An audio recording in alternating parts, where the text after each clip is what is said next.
Hello, everybody. Welcome back to the ASL. It's time for Group B.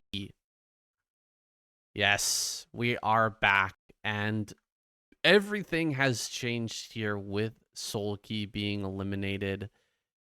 The game has completely opened up here. We have no idea who's going to end up being the champion, but we've got some great contenders here, including the guys on this stage today. Best is sitting up there, being second place last season. He is the heir apparent for the upcoming season of ASL, for ASL Season 20. He's definitely licking his lips and eyeing up that prize right now, thinking it could be him finishing off this season and getting his first ever ASL victory. Oh yeah, I mean Sulky was the only thing standing in his way, and he came close to even beating out Sulky in that best of seven series. We're getting a bit of a look on screen there. The man of the hour from the last season of ASL did so well for himself, and it has been a long time coming. Probably one of the most deserving players of that title. Just such a strong macro Protoss all around, and there's not that many Protosses left in this tournament, but the reality is pretty much all the Protoss players that are left are capable of going all the way through to the finals. Yeah, there are some great players here on the stage today. Really looking forward to seeing a couple of these upcoming matches, especially Best versus BTS. Last season, Best took out BTS in the round of 24. He knocked him out, so he picked him here with some confidence that he could make that happen again. But BTS has been growing and growing, and he's getting a lot stronger in all of his matchups. I think that he is going to become a real force here at some point. I'm not sure if it's going to be today, but he is a scary Zerg player and an up-and-comer for sure. Yeah, and while we got these guys on stage doing their little pre-game interview, I'll do my usual pre-game breakdown. So Best, starting from left to right, Best, he's one of the greatest pros players of all time. He's been known in the scene since all the way back in WCG 2006, where he took out the Papa Bear for you and almost defeating Midas. It didn't take long for this guy to be a Pro League regular with impressive results, and most recently, he's improved his PVZ exponentially. And it's rapidly becoming the most solid macro Protoss gamers of all time. He came second in that last ASL, like we were talking about, losing out 3-4 to Sulky in that best of seven, which is an impressive result. And his ability to smash through seemingly unbreakable entrenched turn positions is second to none. He is a strong contender to getting out of this group first and going all the way. Next, we got BTS managing to beat out Best, like we were again talking about in that match one of ASL Season 19, round of 24, where Best got a little bit outplayed by BTS's Muta Hydra style on the clips without enough time available to get another Dark Archon and wait for that Maelstrom energy to shut it down. However, as you said, Best got his revenge in that final match of the group and knocked him out. There's already a bit of back and forth history between these two gamers, making it interesting. This guy, BTS, he used to be called Alone back in the day in StarCraft, but he used to handle True in StarCraft 2, for those of you not in the know. But now he's back to his roots and is looking to prove himself after upsetting the round of 24 in this tournament already. Next up, we got Queen or Zero, as his old school ID used to be. Had a bit of been a bit of a regular Pro League gamer in the past and has enjoyed a brief period of dominance not too many years ago where he seemed unbeatable, especially in the ZVP matchup. Queen was the champion of ASL Season 9, taking out Light 4-1, and ASL Season 10, shutting down Soma 4-3 in an epic ZVZ, drawing on his early day roots of having a particular affinity for ZVZ. Lately, though, I do fear he's been slumping ever so slightly. I would love to be wrong and see him break out of this group, though I have my doubts, and I think he's going to be going out 1-2, unfortunately. Bisu, meanwhile, he's had a really rough ASL Season 19 not too long ago. Many blunders clouded the former star who revolutionized the Protoss vs. Zerg matchup to shake it into what it is today, even missing out on the Storm upgrade of all things. But lately, he's been back to standing on business and handling himself well, likely to make it up to his fans who already come to these events in droves to support him. He'll be looking to punch his way out of this group at all costs, saying, and as the last pick of the group, it seems like the others agree he's to be feared. Yeah, him in that last place is interesting, but Queen did manage to contribute to him getting knocked out of the round of 16. He beat him in the first match, so feeling a bit of confidence there. I'm not sure if that's warranted Bisu is an insanely strong BVZ player. That's really his specialty. And I mean, he has been practicing hard. You can imagine after that embarrassing defeat for getting that Storm upgrade, he had a lot of clips farmed about that particular event. So many people were absolutely shocked at that result, but he's back now, and I'm sure that he is more determined than ever. Yeah, I mean, it was very bizarre. It's like the guy that designed how to make cars forgets how to drive. It's just, yeah, not something we expected to see, but it happens to the best of us. I mean, the reality is they're all human. They make mistakes, and you can't always practice as hard as you would like to. And I imagine that this time around, he's realized that he does have to put in a few extra practice hours to stay in shape. I'm sure, as you guys at home know that as you get a little bit older, you have to put in a little bit of extra time to get to the same level of peak performance. And I'm sure he's made some adjustments to his practice schedule to compensate. Yeah, I certainly hope so. I want to see Bisu put out some great games here today. I'm going to be predicting that both Protoss players make it through, although I'm excited for BTS and what he can do. He's been showing a lot of great games, and he was the one big upset in the round of 24. Right. Though we shouldn't have been too surprised considering his online performance and what he's been able to accomplish there, plus his storied history in StarCraft 2. He shouldn't be dealing with a lot of nerves here. He's very used to this big stage. Oh, absolutely. I'm sure he'll be playing at the best of his ability no matter what happens. But also, he's now kind of shown his hand to these guys. He does rely predominantly on Hydra Burst and Muta Hydra style in that versus Protoss matchup. I have to think that the likes of Best and Bisu have studied those games very carefully and have figured out what they need to do to avoid falling to this guy here today in the script, especially Best, who doesn't want a repeat of that game on Eclipse from the previous round of 24 in the last ASL season. Won't want to be taken down in quite the same fashion. And with the map, the first map that it is, I can see why Best has picked BTS, because it's got that little trench in front of the natural expansion, making things like Hydra Bust just way less potent. Yeah, if Best manages to survive whatever BTS throws at him in the early game, I think he's going to have a very good chance of overwhelming as things continue. He's just such an amazing player when it comes to engagements, both in PvT and PvZ. He seems to make the most out of those units, and just controls basically better than anybody else when it comes to those engagements. So BTS will have a heck of a time in that first match. I expect Best to go forward. I'm really also curious, though, about Bisu and Queen. Since Queen helped or knocked out Bisu in the last season, he should have a bit of a mental edge there, but I'm totally willing to... I could completely see Bisu beating Queen there. I mean, Bisu or Queen has been a little bit on and off, and I don't think we're going to see a big mistake like what we saw last season from Bisu. Yeah, Queen is not going to have the luxury of Bisu making that kind of blunder here today, I do not feel. And guys, just so you know, I have a very strong feeling about two Protoss players getting out of this group here today. I think we're seeing two Zergs going home. Obviously, it's the ASL. Anything can happen, and sometimes upsets keeps things extremely interesting. Variety is the spice of life and all that. But yeah, I do feel like Queen is going out 1 and 2, and BTS is going out 0 and 2 in this group, just purely because he does rely predominantly on that Muta Hydra style so much. And I think these guys have got a good feel for him and how he plays now, that they shouldn't be so easily dealt with, like he's been able to snag some victories away from them in the past. We'll have to see if that comes to fruition. Group A kind of set the pace for us here. Big upsets there to start. Hopefully, we're going to see more interesting games. I'm not sure if there's going to be big upsets here.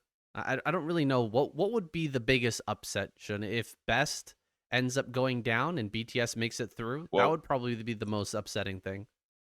Yeah, no, I do think that, but I think what I really don't want to happen is Best versus Bisu in the final match, because I know for sure that Bisu's probably winning out, and it's not like I don't like Bisu, it's just I don't want to get rid of Best. I think this is the tournament. If Best is going to win anything, this is the tournament to do it. I really want Best in the round of 8, no matter what, and I want to see more Protoss versus Terrans from this guy. He's like the great ape of PvT, just the King Kong climbing up buildings and tearing apart the city. It's insane what this guy can do in that matchup. I need this guy around for round of 8.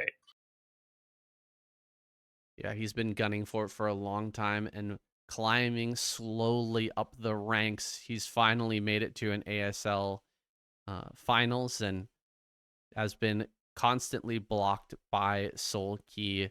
There are so many other strong Zerg players, though, in this season. I'm not sure if he'll be able to make it through, but like you said, it's a great opportunity here, and he needs to seize it.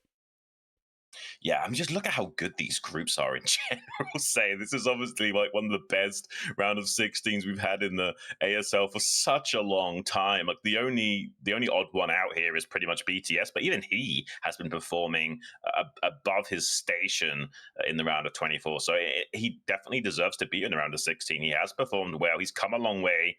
He's kind of new to being back in the competitive StarCraft 1 scene. Obviously, he's a StarCraft 2 game, but the reality is, he used to be called alone. He was in this scene as well way back in the day. So he's not a complete outsider to this competitive game and how crazy it is. So using his stage experience as well from StarCraft 2, he could be a real contender himself. We're going to have a really great group on our hands here today and a lot of great ZVPs. Oh, that's for sure. Plenty of great ZVPs. We may even get another ZVZ opportunity here, Shun. Yeah. Could possibly happen, and I'm always curious to see more Litmus ZVZ. I think it's such a fun map in that matchup, and it can also be fun in ZVP as well. That extra gas just leans so heavily towards a 2-base play that these Protoss Yeah. players can hit with so many gas units, so many High Templars and Storms. It's very hard to defend, but it can lead to some interesting situations as well. It's just a very fun map all around. Oh, absolutely. I mean, with only 3,000 gas in the bank as well, it mines out in like 10 minutes flat. It gets so quick. That gas is gone. So you have to be really careful how you optimize those two geysers as well. Will lead to some interesting min-maxing from these gamers if we do see a little bit of that map. And I can see it's growing on you, saying, I think that's your favorite map out of the 3, right? I think it's pretty interesting for sure. It's definitely uh, got some very cool features to it, and it's such an interesting conglomeration of all these Yeah. different things. I thought that Screaming Sea was going to be the craziest map, but I'm actually starting to lean towards Litmus a bit more in terms of how much it shakes up the meta. I mean, you might be right about that, honestly. We haven't seen a lot of either of those maps. I think we've now seen a bit more Litmus than we have Screaming Sea. So maybe these guys wanting to avoid Screaming Sea a little bit more will have to wait and see. Both gamers getting ready in the booths now, aligning their keyboards, monitors, and mice to the universe for optimal play, getting a little bit of the match statistics from these guys. You can see Best, not the strongest contender in that versus Protoss. I feel like if we see a PvP winners match, he's going to be going through to the final match, and Bisu might get out first here. But you can see he's very potent in that versus Zerg and Terran matchup. He's improved his PvZ a lot lately. He was slumping a little bit in times old, not able to carry himself, carry his weight in that matchup, but he's improved it so much over the last year or two. And he has some of the best comebacks in the KCM in that matchup. Yeah, just his performance last season was pretty darn impressive, taking Solkey all the way to the final game and losing narrowly in that finals. Same thing for Snow as well. You know, his PVZ is developed by leaps and bounds, and I'm Yeah. curious to see if he'll be able to make it through with all these great Zerg players as well. Well, honestly, that PvZ matchup is the thing that holds back these Protoss players from being well-rounded and going all the way. And, we've got two guys here, Snow and Best, who have improved immensely in that matchup. Maybe this is their season. We could have a Protoss champion in the ASL Season 20. BTS over here on the right-hand side. Definitely the underdog in this first matchup. Let's see if he can get some revenge for last season. He's been showing some really great finesse lately, and I'm excited to see what kind of strategy he has here for best. Well, let's get straight into it, saying the ASL Season 20 Group B Best versus BTS. The map is going to be knockout. Let's get the show on the road.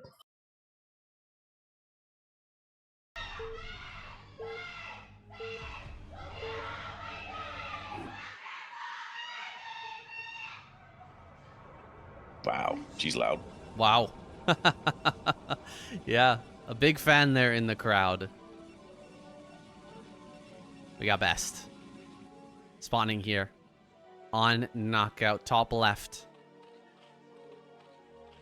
BTS in the bottom right-hand corner, aka True, that StarCraft 2 pro gamer. He's looking a little nervous, biting his bottom lip there as he gets into this game, but as he settles in, I'm sure that he's used to the pressures of playing in a tournament in a live setting as well. He's been all around the world for StarCraft 2, and he's here to prove himself today.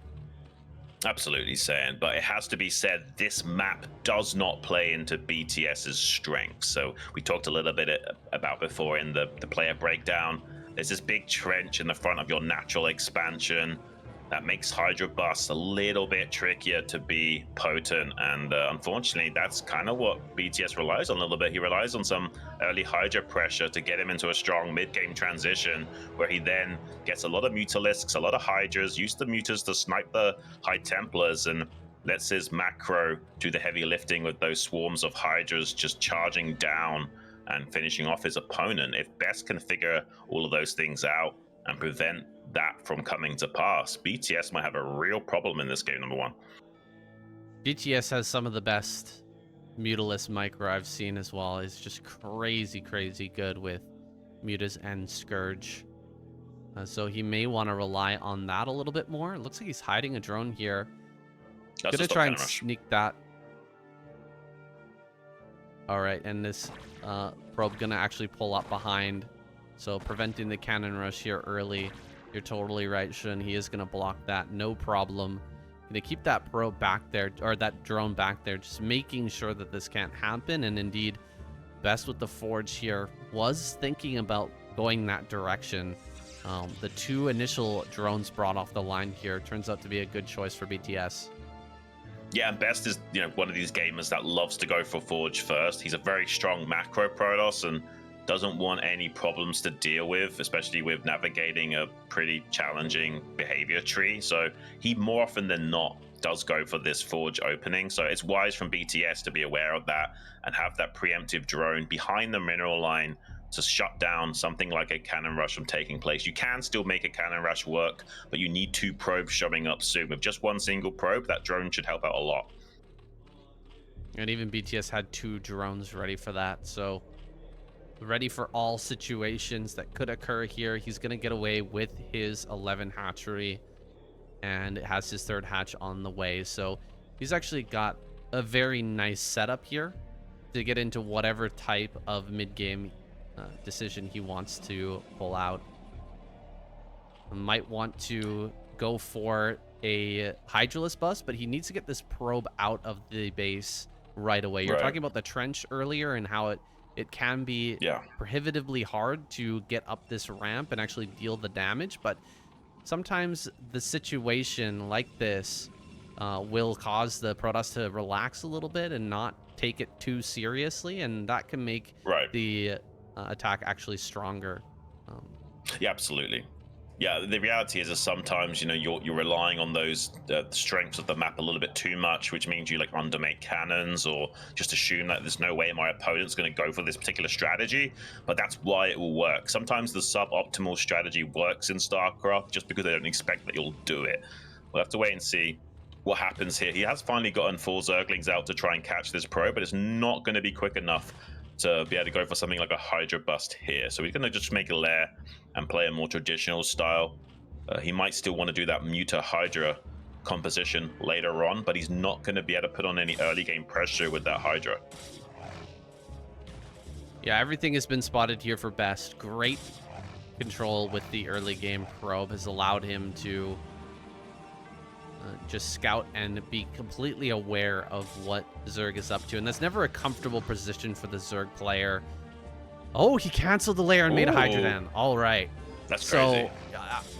I mean, I thought that if he's going to do this, maybe make a second Hydraless Den, because you're going to be behind on those upgrades for sure. I don't see a second Hydra Den, though. No, and you're talking about like Sulky's style, right? Like where he'll like do a double fake out, do a 3-hatch lair into double den for the faster upgrade timing. That's exactly what Sulky does. But the reality is that BTS has to execute this flawlessly and deny this Zealot from scouting. Oh, the Zerglings are out of position. He has to block the ramp or something. He can't just let this Zealot walk into his map. Okay, the Zerglings have speed now. They're going to get a pretty good surround on that Zealot and hopefully shut it down from scouting. Best is trying to make this Zealot like a sacrificial lamb just to try and get some more scouting information. He knows there's a possibility that BTS is doing something like this. He sees 3 drones at the 3rd base. If he sees 1 more egg worth of drones, or it looks like he was actually transferring 2 drones over to the 3rd to kind of obfuscate this and trick Best. Yeah, he saw the transfer going over towards that 3rd. I think he might be tricked by this.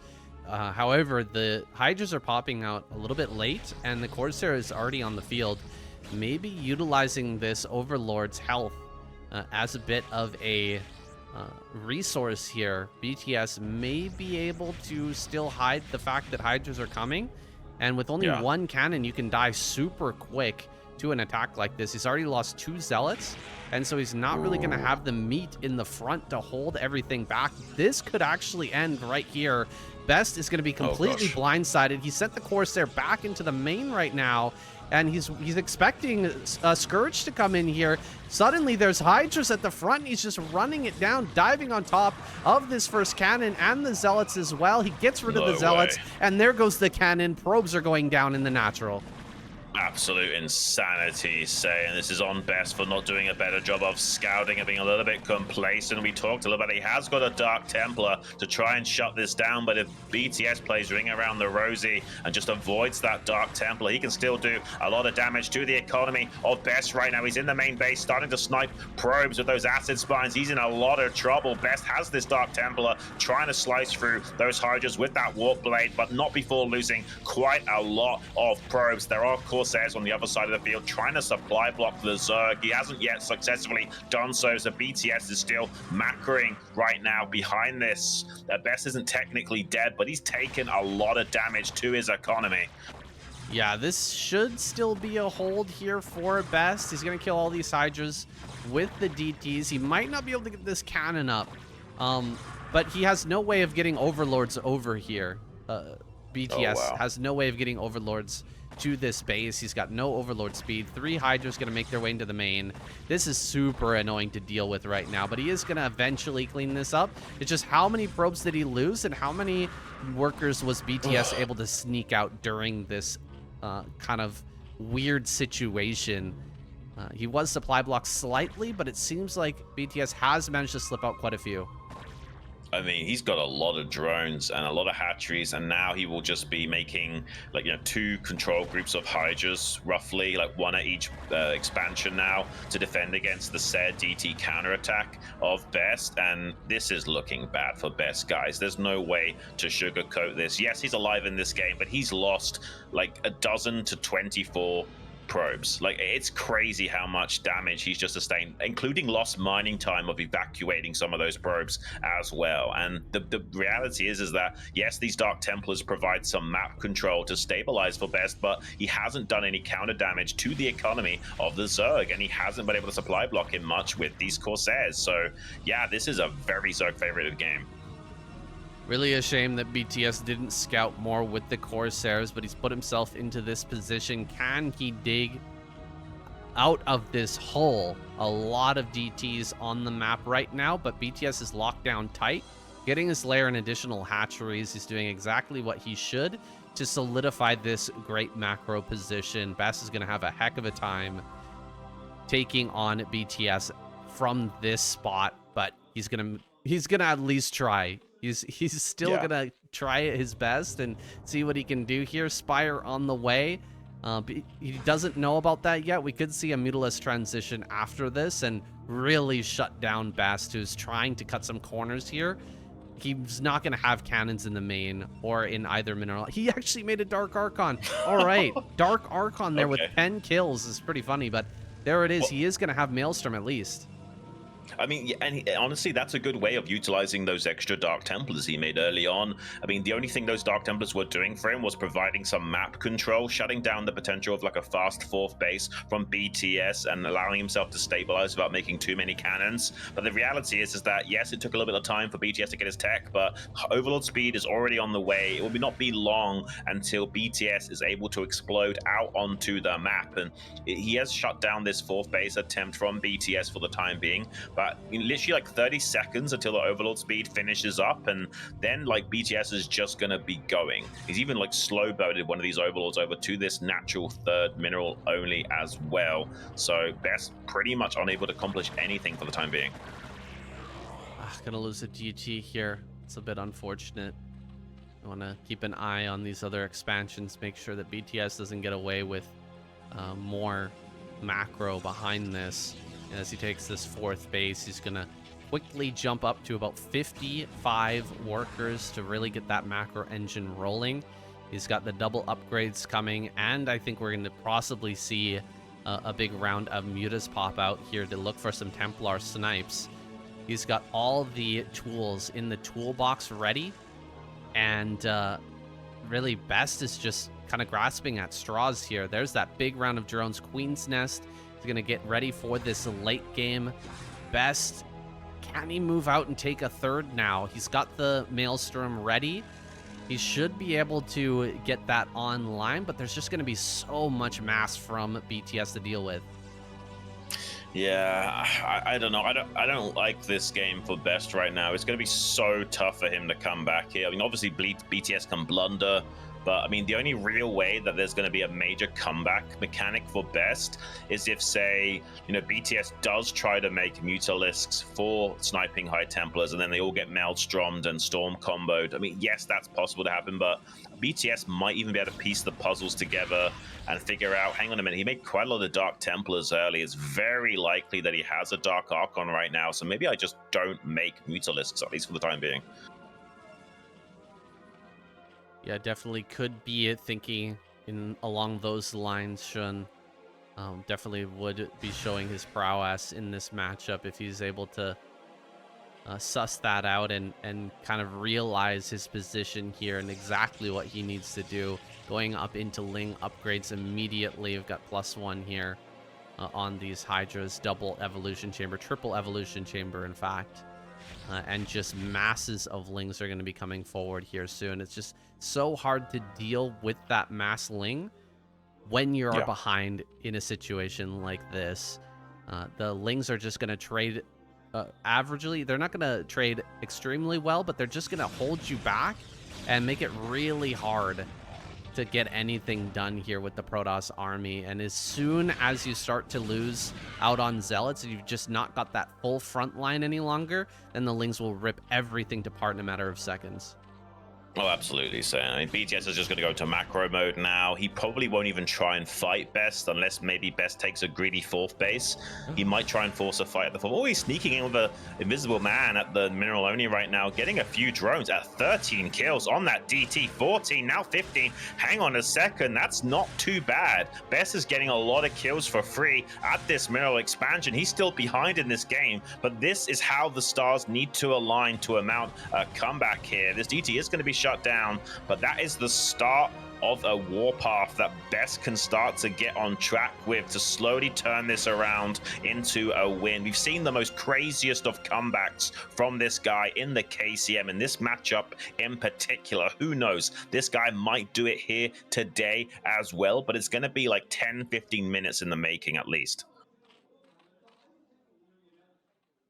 Yeah, it's going to take a while, that's for sure. We need to see Best get a 4th base online and hold on to it with BTS throwing away some units, maybe like diving in on one of these bases and eating some massive storms. That could give Best an opportunity to come back. In fact, he's moved into a position here where he's starting to hit this extra base, this 5th base. A big counterattack going across the map from BTS. He's not even going to try and save that at all. Just masses of Lings moving towards this 3rd, and it looks like he's going to get on top of it immediately, diving on this base. There's a few High Templar here, and the rest of the army is making its way back, but he's going to end up losing some probes. He may even end up losing the Nexus. Yeah, no, he's definitely losing the Nexus, saying this is rough, and BTS also had a small contingency, shutting down the 9 o'clock 4th. We're just seeing that on screen now. Best in a lot of trouble. He's lost that expansion. He needs to double expand right now to propel himself back into this game, and that's easier said than done. Defending on 2 fronts against a Zerg makes it almost impossible. You kind of have to have High Templars at all bases at all times, and already we have Defilers out with Consume. I imagine that Plague is not long behind that as well, which will make these Zerglings trade even more cost efficiently. He's waiting for Best to move out with his standing army, then doing another counter-attack backstab to shut down that Nexus from going up yet again at the mineral only. BTS playing out of his mind right now. I'm not sure if there was a cancel there with that Nexus, but Best was able to target down the Defiler in that situation. Getting rid of that critical support unit means that there's a potential for him to try and push through one of these areas, but it looks like he's going to rotate around and go back to hitting this bottom center once again. Will BTS just do the same move, try to come over here and delete the 3rd base while this is happening, or does he want to come over to defend? He's sending some lurkers now, but they're a little bit late. There's going to be a huge maelstrom here, most likely, in a moment. He could also look for a feedback. Here comes that Defiler. Will he get the feedback here, or will there be a Plague? Oh, feedback. Oh, he gets the Plague first. That's a massive Plague. Yeah, oh gosh, you got the chili sauce all over his face. That must be stinging the eyes of Best right now. So many Protoss units hit by that spell. It makes the cracklings really come online in a big way. They're kind of annoying to deal with already with that adrenal glands upgrade, making them attack a bit faster, but with the Plague as well, you're in a lot of trouble as Protoss, especially because you tend to neglect going for early shield upgrades. Big Maelstrom on some of those Zerglings. It's not the most optimal Maelstrom, but it's better than nothing. He needs all the help he can get to trade efficiently in this game, especially with that expansion being shut down for so long. He's making the right play now of double expanding and trying to leapfrog his economic position, but he's losing some High Templars to Zerglings. BTS is making the necessary gambits to keep Best on the back foot here. Yeah, now he's going ahead into that top right-hand corner and starting to expand at that location. It'll be up to Best to try and break that base or take bottom left and try to extend this game into the super, super late. And that is going to be a tough sell. Best is already behind in supply by quite a lot. He's roaming the center. We need to see some huge feedbacks here. He cannot be getting plagued at this point in the game, or he's going to fall further and further behind. There's the feedback. He does manage to get it. Getting rid of that plague is such a big move, but the Dark Templar, the Dark Archon, goes down. Very nice surround there and kill on that Dark Archon. That thing has so much value in situations like this when you can just get rid of that Defiler immediately. Oh yeah, I mean the feedback is one of the main counter plays to that Defiler Plague gambits, and BTS has done a great job of sniping that. It's a much more valuable unit to take out than something like a Defiler. It's much harder to reproduce that Dark Archon and wait for energy, whereas quickly building a Defiler and then consuming some Zerglings takes almost no time at all. Best in a lot of trouble. He's attacking the 3rd base, but now he's exposed his 9 o'clock to a counter attack. He might get this base at the 3 o'clock, sure, but can he hold on here at the 9? I don't see any High Templars to help storm this down. He's got 4 cannons on the high ground, some Zealots to buffer on the ramp. BTS trying to run it down and trade base for base with him right now. Defiler support finally gets over there to shut out that base. All those probes are going to die to the subterranean spine. The lurkers on the exit vector. Yes, he killed this base at the 3 o'clock, but BTS is already expanding in the northern hemisphere in that top right pocket. He doesn't mind about losing that base at the 3 o'clock. And another attack from BTS. Just a swarm descending upon Best right now. He might be able to hold on to this base though with some units in position. This is a really wild game, but we've said it before, Best is one of these guys that can find crazy comeback mechanics in this matchup. As long as BTS macros perfectly, that shouldn't come to pass, but anything's possible. He's doing some interesting trading back and forth. allowing certain bases to go down in trade for others. Best is going to be running out of money here very, very soon. His natural's just about mined out, so he's being forced onto one base. DT in the top right. Oh man, this could be He's waiting. the comeback. Oh, he was waiting there for quite some time, but he is going to go ahead and utilize that DT now, get what damage he can. And actually, there's more drones popping through. He's going to get even more damage here, and he's pushing forward once again. BTS on another counterattack trajectory, though, heading directly for that third and the last mining base of Best. I sure hope that Best is reinforcing that third. He's got some high Templars there. Please tell me he's paying attention because he needs to hold on. Yes, he's got high Templars up here. Maybe he can hold on to this base. If he can hold on to this base and reinforce his position and get his fourth base online, he's actually in an okay spot. This could be a big turnaround moment for Best if he can just hold on to this Nexus. There's some Hydras trying to get onto the high ground so he can target down some of these units, maybe the Nexus, but it's not going to be enough DPS. He might just barely save this Nexus by the skin of his teeth. It's going to be close. Oh, the storm on the left-hand side to get rid of those few lings that were attacking it. Some more probes end up going down, but BTS, maybe he should have targeted the Nexus immediately there. He could have gotten the kill, I think. Still, that is very weak now and an easy target for BTS going forward. He does still have the base over there in the top right-hand corner, so he's still holding on to that location. Even though he lost some drones, it's pretty simple to reproduce drones here and get them through the Nidus over to that top right. BTS should be able to get onto a reasonable economy here, but he's basically mining out. He's got the natural, his mineral only is starting to run dry, top right and bottom center. So he's pretty much on 2.5 bases right now. It's a little bit closer to 2 bases as time goes on, but 2 base to 1 base, it's still playable here for Best. Yeah, as long as he maneuvers correctly and trades well, this is definitely a possible victory for Best. It's going to be hard, though. He's behind in upgrades right now. 3-3 for BTS, but 3-1-1 for Best. It will take him a little bit of time to catch up. Oh, that's a monstrous plague. He cannot win this game if he takes more plagues like that. It's going to make BTS win out on the trading efficiency just a little bit too much. He also needs to make sure he keeps some units back at home to defend his flanks. He has exactly done that, so he won't be maybe BTS can still sometime get in here and snipe this Nexus, but as long as Best plays like this and covers his flanks, actually BTS would just be feeding into him. There is a world where Best can still win this game. It's just going to be really tough, and he is taking the kind of fights he needs. Beautiful concave and surround on that pack of units and the perfect utilization of that Psionic Storm. These are the moves of a guy that might be able to turn this game around, but like I said before, it's going to take him a while.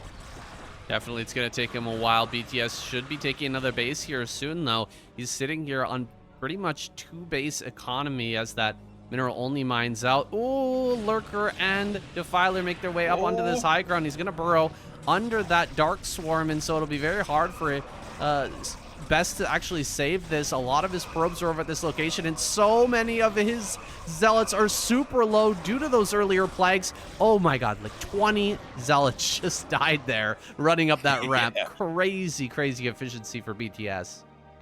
Yeah, I mean, he's saving the base, but you're absolutely right. The StarCraft is a game of trading at the end, and BTS is just trading better. Look at the supplies right now, 165 to 105 of Best. He's in a lot of trouble. Another attack coming from BTS, trying to overwhelm these Protoss positions. Great spreading of the Lurkers to tax the Psionic Storm. Energy wells to full effectiveness now. A lot of problems for Best. He's trying to put out so many fires, but he's running out of hydrants to do so. I don't even know if he can keep this Nexus alive any longer. It looks like BTS is just about to break through and start to hammer in the nails of the coffin into Best and get a repeat of what we saw in the last round of 24 of ASL Season 19, where BTS took out Best in match number 1. He might be pushing him down into the losers match in this round of 16 as well.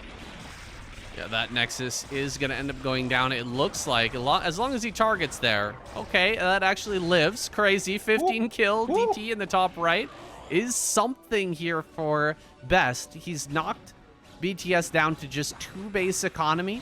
while those drones are being remade, but he's going to kill this base at the center left now. Nothing that Best can do about it. These Lings are so powerful at this point in the game. They're completely overwhelming and so difficult to deal with. And Best just not quite able to get over there to stop that. He's got this one burning Nexus that's bringing in a tiny bit of income to his bank account, but beyond that, not much else is going right here for Best. Yeah, I mean, quite literally hanging by a thread in this game is Best with that low HP Nexus. Saying BTS has played out of his mind here today and kind of creating another upset potential. I mean, yes, the reality is I didn't think this guy would break out into the round of 8 here, and sometimes it's fun to be wrong. Sometimes it's interesting when, you know, the unexpected happens and suddenly the guy that's kind of not really been in the scene for that long because he's been playing StarCraft 2 comes and shows up these other pros like this. That's some beautiful plagues as well, dousing a few of those High Templars and a couple of Zealots. Doesn't really matter if it gets on the Archons, but those other units it certainly does. And Best can't afford any deficit in trading efficiency right now. He needs to be fighting at like almost like a 75% trading efficiency to come back into this game, and he's struggling to find 50% right now because of just how disparaged he's being in this game, almost insulted by BTS right now and making him look a little bit silly. It's unfortunate. I really wanted Best to go through this group, but I mean, he's gonna have to really play his heart out in the losers match and finals match to make it out of this group. He's gonna finally tap out. GG is called, and BTS back on the rampage, creating upsets yet again in the round of 16. Another upset. Dude, this is becoming a crazy round of 16 here. Are we going to see BTS win in the winners match? I think it's unlikely, but that was a pretty good move. The cancel on the lair into Hydralisk Den. Yeah. He totally sold it to Best. He completely sold it. Look at the look on his face. He's so happy. He is laughing hysterically here because of how he was able to kind of pull the wool over Best's eyes and surprise him in this match. And it only takes one move like that, one surprising tactic, and you're able to break through. I think we were right earlier when we said that you don't really expect a Zerg player to go for a Hydralisk bust on that map, and that's why it can be so strong. And BTS, he realized that. He sold Best a false bill of goods, and he pulled out the Hydra bust on the bad Hydra bust map. Absolutely, Sam. You called it as well, what we were talking about earlier, but sometimes you just don't expect the guy to do it, so it works. And I mean, that's the reality of the situation. You know, you think, oh, I'm safe because the map is such and such. Well, you know, the best strategies are sometimes the unexpected, not necessarily the most optimal in StarCraft. And we saw that play out here today. Best maybe could have been a little bit more on top of his scouting and not trying to get a greedy Overlord snipe with the Corsair. Maybe should have committed that to a confirmation scout right off the get-go. So at the very least, you know, he could have built some additional cannons or even used that Corsair for a probe drill as well to make it harder for those Hydras to get into optimal firing positions. He would have at least maybe lost less probes overall. Yes, it would have been maybe a hard game for him still, but not necessarily quite the one-sided show we had. But I mean, it is what it is, Sam. Well, let's talk about the follow-up there from BTS a little bit as well. I mean, Best is the king of these engagements. He's so good at fighting when it comes to Protoss versus Terran or versus Zerg. However,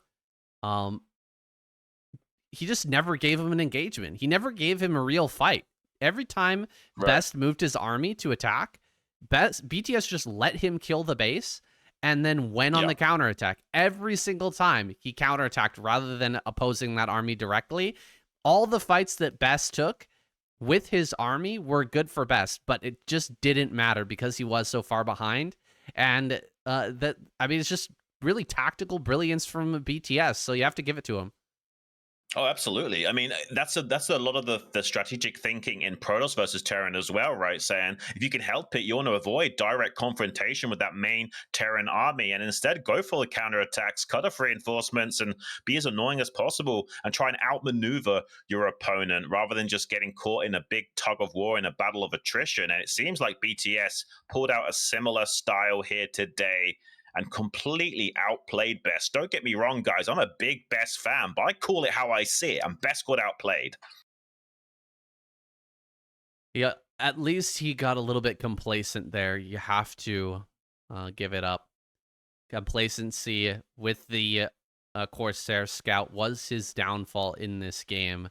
Not getting the confirmation on the build. And I mean, he had great scouting in the very beginning of the game, sneaking that probe in and hiding it in the main, and being able to see the layer. He thought he knew what was coming, and BTS completely threw him for a loop. Really good play by him, and he's going to be rewarded here with a chance to get through in the winner's match.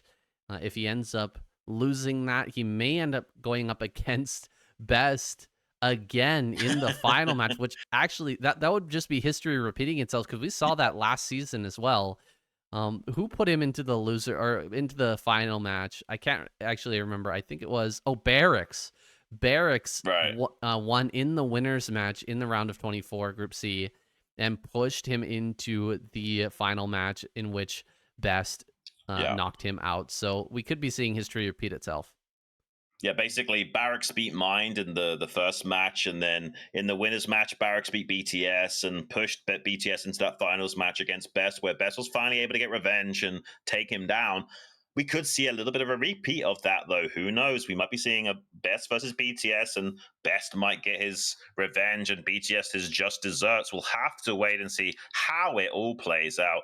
Already, though, this season of ASL 20 has been so insane, saying it really is a pleasure to be able to cast these games with you and enjoy this absolute televisual feast of StarCraft. It's insane the level of games we're seeing, and the crazy upsets along the way as well make it exciting. Now that Soul Key's gone, the whole tournament blown open as well.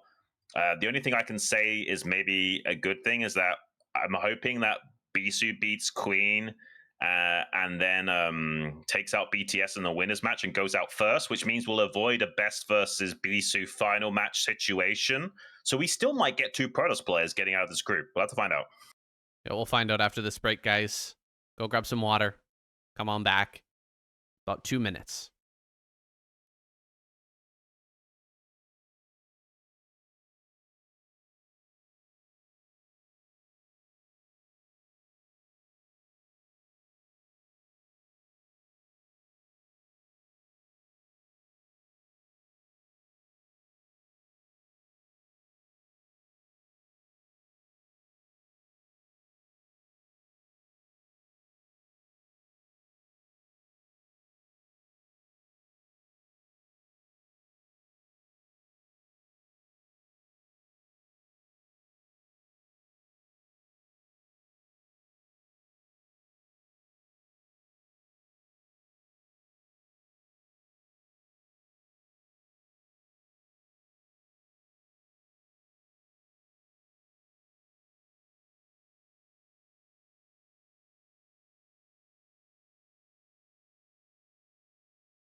All right, guys, we're ready for our second match now. Bisu versus Queen. Queen, the two-time ASL champion, did fall a little bit to the wayside in the previous few seasons, but since last season, he's been coming back and definitely practicing a lot harder. That is such a sick, cheerful Xun. Just a side note. My God, what? I've never seen something like that before. That's next level. That's a magnet, right? There's got to be like a magnet on either side or something. Like, that's really cool. I like that a lot. We've not seen an animated cheerful like that before. Kind of reinventing the wheel, but in the best way possible. Yes, please, more of that, StarCraft fans. That is, I mean, that is some real creativity. I love it. Dodging the storms there. The High Templar just kind of looking on and trying to decide where to cast that storm. Here he is, Queen on stage now, of course, playing We Will Rock You. Always plays a Queen song every season. His namesake, of course. He changed his name not too long ago, I guess, at the beginning of ASL, right? Am I right? He didn't play any ASL with the ID 0, did he? Or did he switch over halfway through? Back in the day, like way back in the day, he was, known generally as 0, especially during the Pro League era. I can't remember the exact date he switched over to Queen. I think a lot of these guys, they sometimes experiment with different IDs and then go back to using their previous one, and then eventually they fully commit to the change. It's hard to keep up, honestly. It's kind of strange how these guys with such established brands would do that. Can you imagine like a really popular band just suddenly changing its name? That's what these guys do. Yeah, they changed their name way too much, their ID, and also they play on such weird IDs on the ladder and in tournament as well. It's kind of funny to see that they just have no regard for anybody knowing exactly who they are. So, anyway, just a funky part of Brood War that's been around for a long time. We just have to try to keep up. And I think Queen, at the first, I wasn't really into the name, but it's kind of grown on me. I really like 0 as a name, but Queen is pretty cool, and he's got a pretty cool name now.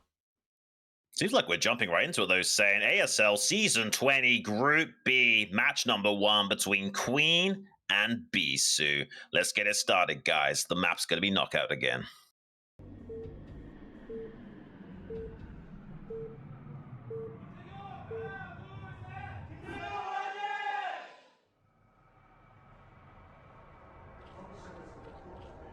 Wow, I believe that was just dead silence there for Queen. Oof. The most popular player. And it is kind of funny, right? Like, we talked about it last cast, how the players that are popular are sometimes not the players that you expect, but everyone knows that Bisu is popular in Korea. This guy's been around forever. Oh, yeah. Oh, he's basically a rock star in the scene. It's kind of crazy, honestly. Like, it's almost like they're K-pop stars or something, but only a select few of them. I don't know if it's just because of how they look or their personalities or how they act on streams. I don't fully get it. I'm not going to pretend to, guys. But yeah, the reality is that a few of them have some kind of superpower stardom, not always for their StarCraft accolades as well. Usually something to do with their personality or something on stream. And yeah, Bisu has a lot of crazy fans. He does indeed, and he's got a very popular stream. Does tend to fill out the audience whenever he plays, but we'll see if he's going to play any further beyond the round of 16 this season. He's got some pretty stiff competition with BTS already going through to the winners. It's not a certainty that he'll be getting through here today. In fact, maybe Queen has been continuing to practice hard and has reversed that slumped position, looking for another title here. There's so many strong Zergs right now. It's crazy how many great Zergs there are, and it actually has a big shadow on Queen because we're not even really thinking about him in the top, 3 Zergs at the moment. Yeah, no, you're right. I mean, I do feel like Queen, he's not slumping per se, but he is slightly underperforming to his usual caliber. So I'm not sure how he's going to do in this round of 16. he certainly is more than capable of going out of this group. I just had a sneaking suspicion that he wouldn't be able to do it here today, but he might surprise us all and still smash through this group, including Bisu. He has elected to go for a 12 hatch here, and this is a nice economic play. Sometimes you'll see an 11 hatch though, because 12 hatch technically weak to a proxy 2 gate. With 11 hatch though, the creep is spreading a little bit quicker, so you can throw down a panic sunken against a 2 gate. And obviously you have slightly faster lava as well. So a 12 hatch is pretty much safe and strong economically speaking, as long as they're not doing some kind of proxy shenanigans. Queen going to be very happy when he sees the natural here. It's a gateway build, but cross map situation means that it's going to take a lot longer for these Zealots to make it here. And he gets the third down just in the nick of time, deciding to take the third close. at the 6 o'clock rather than trying to take the third over there at the center left, the 9 o'clock position. So he's going to be able to get Zerglings down here to the natural before the Zealots arrive, and so there's not really going to be much damage for Bisu. He's going to try to put a bunch of hit point damage on this hatchery though, as it is so far away that it'll take a long time for these Lings to make it over there in high enough numbers to push away 2 Zealots. So he can actually set himself up for a pretty strong Zealot timing later on, where maybe he can actually kill this hatchery and give himself a big advantage. Yeah, for a second I thought Bisu was going to run his Zealots to the top right, and I was like, no, don't do that, Bisu, that's insanity. Luckily he did go towards those minerals in the end, but you're absolutely right, it does open up that base to a possible run by later on, and sniping that out with a nice crisp Zealot timing. And this is very far away from the natural of Queen. It's not always optimal to take these third bases so far away, especially a base like that, which has 2 entrances. It's going to be really tough to SimCity that up appropriately and make it defendable against something like a strong Zealot timing. We'll have to see if that comes to pass later on in this game. With the gateway opening, though, it seems like Bisu's also avoided disaster. None of his Zealots have been caught by surrounds or anything like that. Yes, his Forge is going to be a little bit late, but Queen has no room to really punish that. So Bisu also has a pretty optimized build. Well, whatever the plan here for Queen, it necessitates a third gas here early.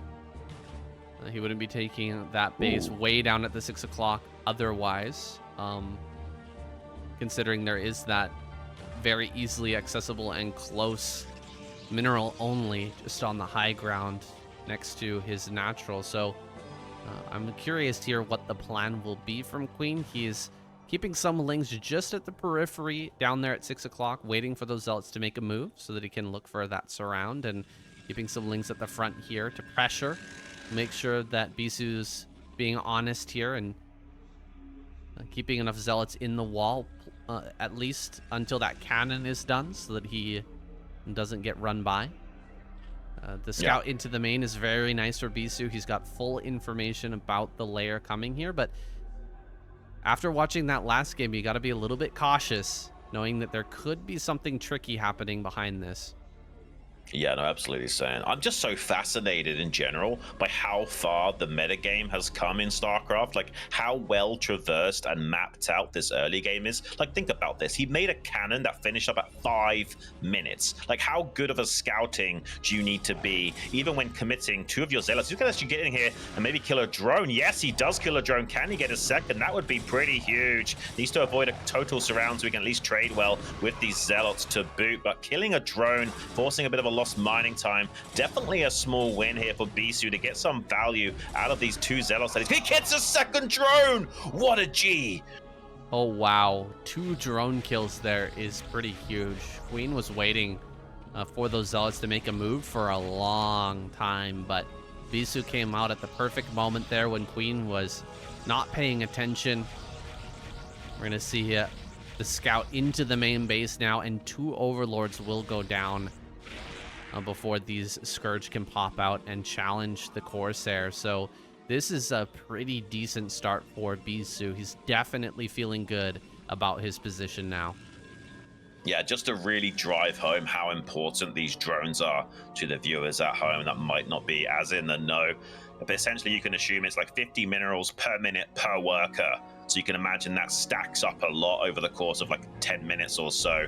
That's a lot of money you've not got for additional hatcheries and units, and not to mention the fact that Zerg has to choose between making units or workers, unlike these other races. So killing any of the Zerg's workers is a very big deal. Bisu's managed to hide his Corsair by just kind of running around in the bottom right-hand part of the map, but he's got to eventually come back here. He's really done a good job of using the fact that Corsairs have more vision than the Scourge to just avoid them. They were on a perfect intercept trajectory as Queen was coming across the map, but Bisu saw the Scourge first and doubled back, made it hard for Queen to locate that, and now he's made it all the way back home with all of his Corsairs. He's pushing out to go and pressure that hatchery that he damaged earlier. This is a bit of a scary moment here for Queen. He doesn't have too much to try and defend against this. Just a few Zerglings and a single sunken colony, but that sunken is very well placed there in the mineral line. Well, luckily for him, he has this gas on the right-hand side to make mineral drilling a little bit easier. He hasn't got an overlord over some minerals on the right-hand side of the map yet. He will soon, but for the time being, it'll be a little bit tricky to do optimal drone drilling. He can drill to the gas and then to his natural to go on the upside of that hatchery. Doing good surround on that sunken colony to try and protect it. Bisu's taking it down to 100 HP. He's having a hard time getting it much lower. Pretty good drone drilling there from Queen. Bisu following up by trying to poke into natural to kill some of those overlords, but there's a Spore and Scourge with some Hydras on the ground. He's not finding the kind of damage that he would like to just yet. The double Corsair, double Stargate play from Bisu. Is it going to pay off here? I didn't mention it earlier, but he's got a second Stargate in that natural, and my goodness, is he getting a lot of damage here on these overlords. He's killed so many. You can just see what a Spore does here, and it's really not much, aside from just giving you some vision while all of your overlords are dying. It's like Bisu telepathically heard what I was saying and was like, hold my beer shut, I'm going to go in and wreck this nerd. He just killed so many Scourge and Overlords. It's insane. He put Queen down to 22 supply block. Queen's going to be doing nothing but making Overlords for a few beats. It does catch one of those Corsairs on the exit. But yeah, that's exceptionally high damage he was just able to achieve. And now even a Dark Templar coming out to maybe take advantage of the lack of vision. If he can come into this third base, kill the Overlords, and then get that DT into there, that's a lot of potential damage, even if these Zealots are unable to finish off the job themselves. Yeah, there's enough Zealots here to actually beat the Hydras, so he has to be a little bit cheeky with the drones to make this hold work. He's going to kill all the Overlords, and here comes the DT. More Hydras pop out here, but the Zealots are still doing their work, and the DT is going to make its way in. Drones have to be pulled, and this is just calamitous for Queen right now. He's not going to be able to mine from the space for quite some time while he's getting another Overlord out here, and that's just insult to injury. He is really hurting at this point. I'm sure Bisu's fangirls are squealing right now. He's playing out his mind. Finally, Overlord speed is done, though, so he will get the drones back to safety at that 6 o'clock. But there's only 4 Hydras on the ground. These Corsairs could come in here and still kill these Overlords before the Hydras can prevent them from killing the majority of those. Luckily, there's some more Hydras finishing up, and as well as more Overlords to make it harder for him to kill everything for the DT to do its deed. But it doesn't matter. He's already done the damage he needs to in this game going forward. He's going to be taking a third base now while Queen is trying to stabilize back at home. If he doesn't catch too many of these Corsairs with those Scourge, there's no potential of doing a muta switch into sniping High Templars either, which really consolidates Bisu's lead. I'm not the biggest fan of double Stargate play, but Bisu has done the damage. This is what the double Stargate play is meant to do. You kill off a ton of Overlords at one of the locations where the Zerg is trying to defend, and then you follow it up with a strong Zealot and DT presence to get the damage you need to transition to get this third base online, and then you can start to switch into High Templar because you're just not going to have many when you open with this many Corsairs early on, and that's really the weakness of this build, but Bisu's done a great job here so far.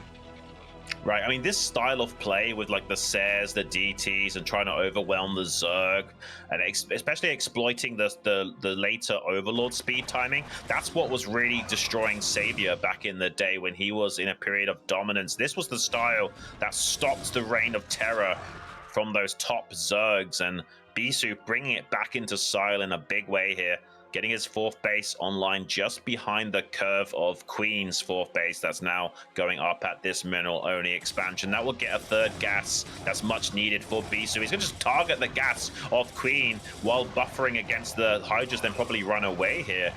This is actually a really smart play from Bisu, just siphoning off some of that gas potential. Yes, he's got a lot backed up, but I mean, taking away 300 gas a minute away from Queen for a little bit, that's a bit of a win. We haven't seen a storm just yet. I assume Bisu has researched that upgrade, but we gotta wait for that confirmation. Just a bit of a cheeky poke at Bisu for that last season performance. I'm sure he's got the upgrade, guys, right? Certainly he wouldn't be able to throw this game. Can you imagine the facial expression if he tries to storm in a few seconds and doesn't have it? He has it. He has it, guys. Don't worry.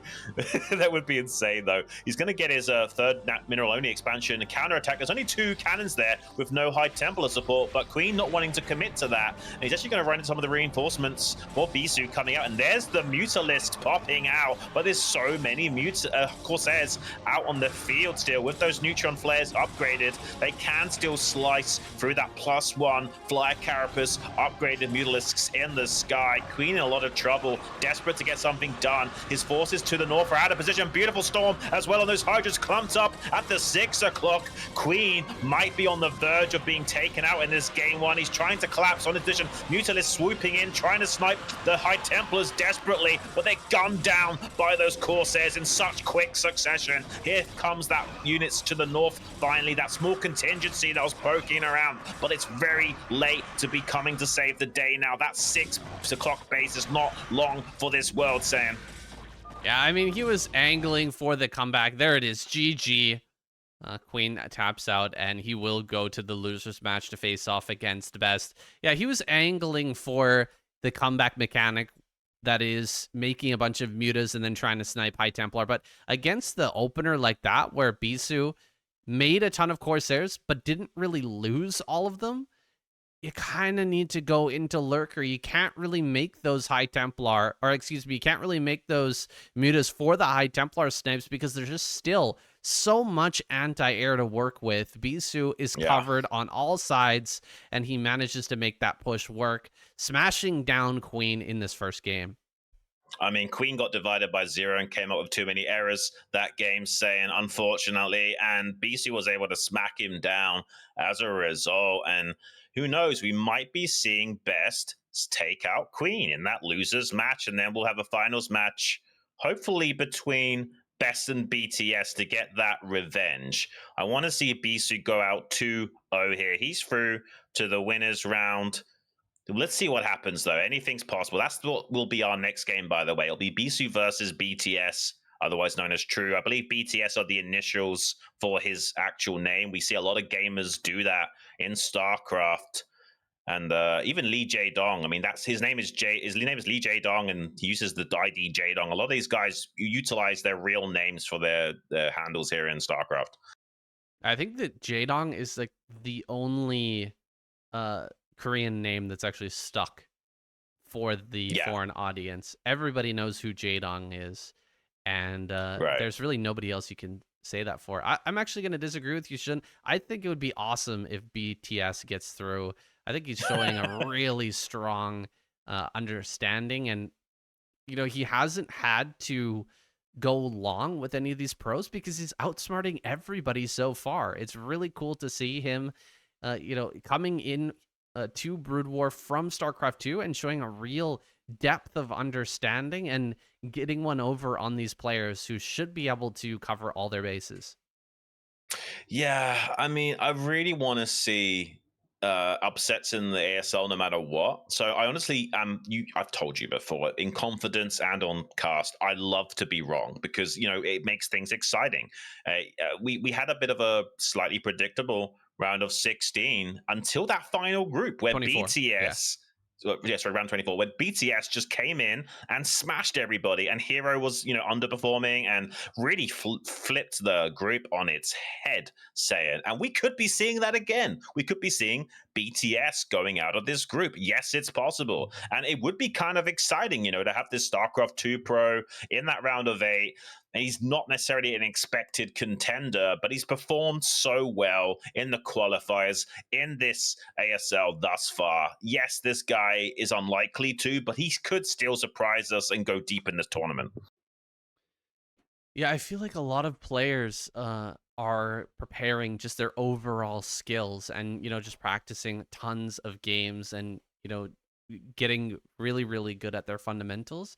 BTS is particularly practicing for tournament. He is getting prepared with very specific builds for specific maps and trying to get one over on his opponents. I'm not sure if that last game was kind of a free balling thing that he did there when he was like, all right, I'm just going to cancel my layer and go for the Hydroden now that it's been scouted, but it seemed intentional, and it seems like all of his games have been very intentional, allowing him to get through. Same thing goes for Barracks as well, right? Pulling out a very interesting build to get through his group first and knock out Sulky in that first game.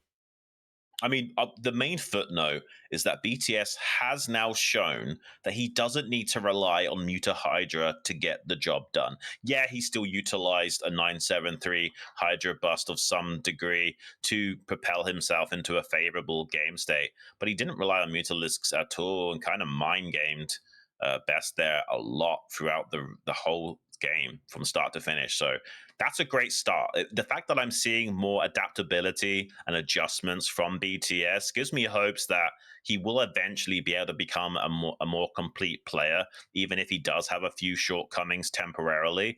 And he has performed exceptionally well, Saiyan.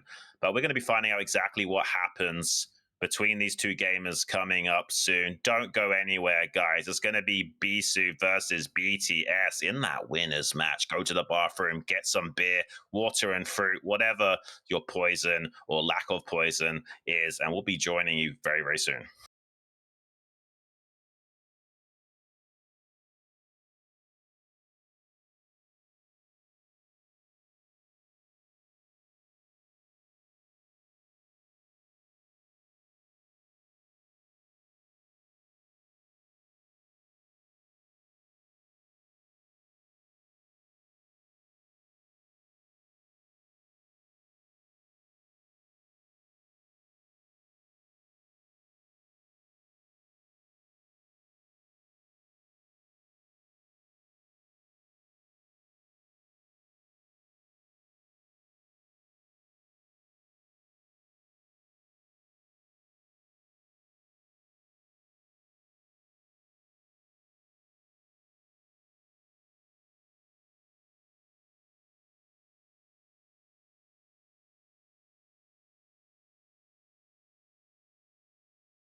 All right, we're back and ready for the winners match now. BTS versus Bisu. And during the break there, Xun, I was thinking about BTS's run so far and how he's been kind of tricking out his opponents and pulling out some interesting builds and really preparing well. It seems like he's very prepared for each of his matches against each of his opponents. Kind of reminds me of Shine, honestly, in his run when he got second place in the ASL all those years ago. Tricky Zerg, it's a scary thing. A really, really tricky, smart Zerg player can make miracles happen even against the strongest Terrans and Protosses in the world. Yeah, absolutely. I mean, yeah, one of Shine's advantages was he's, historically the observer for events like the ASL because he knows where to look on the map. He knows where the action's going to be taking place, and he has a massive bag of builds to choose from and so many games to analyze through his work as an observer. And maybe BTS has been paying attention to the scene a lot as well and has started to figure out new ways of playing, new ways of looking at things. He's maybe not as tunnel visioned in on the game as some of these other gamers are and can approach the game from a different perspective. And that might give him a lot of advantage here against Bisu as well. All right, guys, we're going to jump right into this next game. Go ahead, Xun.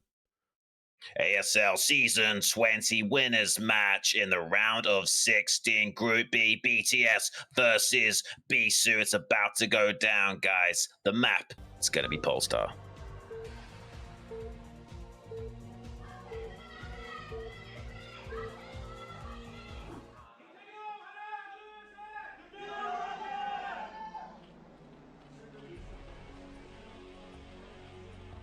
BTS spawning bottom right. Bisu down here bottom left. And let me just throw something at you here, Xun, and let me know what you think. Shine kind of showed everybody how powerful Zerg can be when you're playing like a kind of a tricky style, when you're very good at setting up for these matches, and really thinking about a tournament style of play rather than just pure macro. And then SolKey came along with this incredible powerful macro and then started to implement that sort of tricky Zerg play into his own game. And I think that's when he became so powerful, is when he started being more tricky and throwing out weird and kind of awkward builds that nobody was expecting, is when he really started to dominate in the scene. Well, the reality is the different cultural perspectives in Korea. I mean, we've got a 9 pull here from BTS putting on some early pressure. The different cultural perspective, like in the West, we're much likely to say, oh, you need to work on your weaknesses. So if you're good at micro, bad at macro, practice your macro. Not the case in Korean culture. If you're really good at micro, be a cheese player like Zealot. If you're really good at macro, be a macro player. But SolKey seems to have a little bit of a Western take where he really isolated and worked on his macro for a very long time. And as soon as he figured it out, he then became a very strong low economic player as well, with the ability to transition back into a macro game while playing from behind if things went wrong, which is what made him such a capable champion for such a long era. Was he was able to do it all and also play from a deficit. And yeah, that makes you a scary Zerg. We'll see if BTS has it all here, or if he's just another player like Shine. Oh my gosh, this pops out. He's gonna get the kill. There it is. Nice kill there from Bisu. Really interrupting this 9 pool speed. You're already super economically strapped with a play like this, and Bisu has just made it that much worse. He's also going directly into a forge here as well. I think he's probably going to end up holding as long as he pulls the right number of probes and doesn't get greedy here. He should be in a fantastic position. Yeah, you want to keep making Zerglings for a little bit of time while eventually transitioning into making a natural hatchery. That hatchery will be so much slower after losing a drone and will cripple his chances at turning this into a normal game. But maybe he can still do a lot of damage to Bisu. He's getting a pretty good surround on that Zealot. One of the Zerglings glitching out a little bit, though. Couldn't find its perch to get the DPS out on that probe to make it efficient. Took an extra couple of punches from that Zealot, weakening up 3 of those Zerglings to being 1 hit now. We'll put some DPS onto that gateway, softening it up to potentially break through that, as another pair of Zerglings will be arriving Bisu going to try and poke out here, but he gets the Zealot surrounded. Nice surround from BTS, and he shuts down that Zealot. Cannon does finish up in time to really kind of slow down this whole endeavor. Oh no, he's not going to lose some Zerglings for free, is he? Okay, he loses one Zergling and takes a shot, but this is really bad for BTS. Yes, he killed a single Zealot. That was nice, but he didn't break through the gateway. He had his natural slowed down by having a drone snipe. This is not going to be as optimal of a transition from BTS as he would have hoped. Yeah, he is throwing everything back into gas now. We're going to see a 2-hatch layer play, it looks like, yes. Possibly directly into Spire. Probably. This is pretty all in here from BTS. If he gets countered and there's enough cannons to defend, along with, Stargates as well, and enough Corsairs, he doesn't get the snipes and the Corsairs, he is going to be in an insane amount of trouble. He's already in a bad spot, but committing this hard, it makes it even harder to come back. Oh my gosh, this probe has actually found the perfect location to hide here, and he's just gone completely around it about 2 or 3 times, scouting the whole map with these speedlings, but not finding that probe is really going to hurt him here, because he needs to obfuscate the fact, he needs to hide the fact that he's going for this third, or not going for this third base, excuse me. Go ahead. Did you see what just happened? The probe has ever so slightly more vision range than Zerglings, right? And he saw the edge of BTS's Zerglings and quickly pulled the probe back before BTS saw it. That's crazy. I can't even explain to you how dialed in you have to be as a gamer to pull your probe back before the Zergling sees your probe. That's like a hex-tile difference. He sees it. He knows that there's no third base. This is a huge moment here. He's going to see the 2 drones in the natural as well. Everything's gone wrong here for BTS. He's going to see that. Oh, he doesn't see the hatchery, or excuse me, the Hydra Den. So he might be thinking, okay, this is a Mutalisk play, and so he still might have a hard time holding this. But just the fact that he saw the lack of a third base and how few drones there were at the natural, it means that he's going to make a huge amount of defense and get prepared for whatever it could be. Yeah, are we going to see a repeat, saying? Are we going to somehow see this crazy mind game payoff here?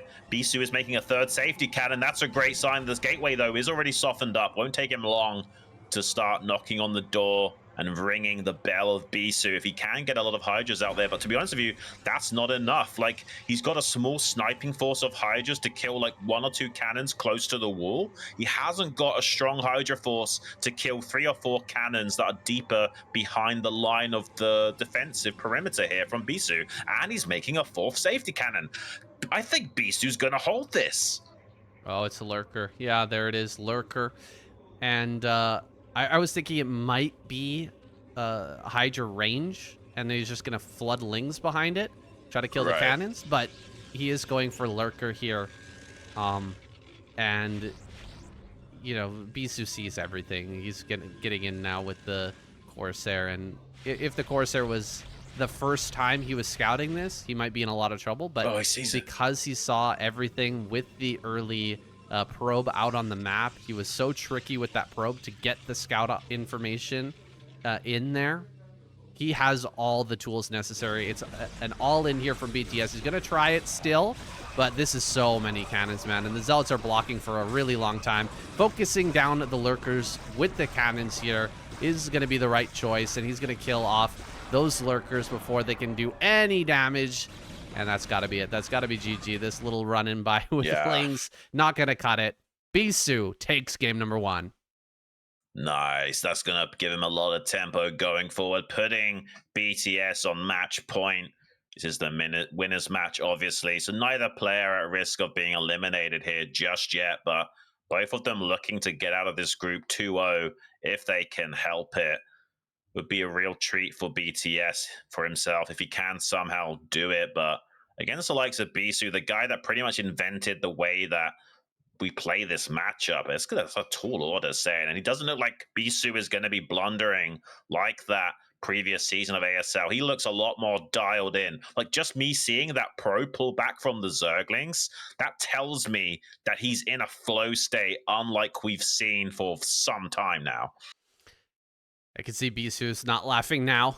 He was certainly elated after that win over Best, but his plans have gone awry here, and I think that he's been figured out a little bit. Bisu, aware now that this is a Shine-esque player. He's looking for a quick win, and he's trying to get in there and get the early kills. So as long as you're really on top of it with your scouting, having probes everywhere, ready to scout and figure out that information that you need at the critical juncture, BTS is not going to be able to take him down. And here we go, guys. We're jumping right in. Well, let's find out. It's the ASL Season 20 Group B winners match between BTS and Bisu. This is game number 2. Let's get this show on the road, guys. It's already been a great run. The map is going to be Radiant.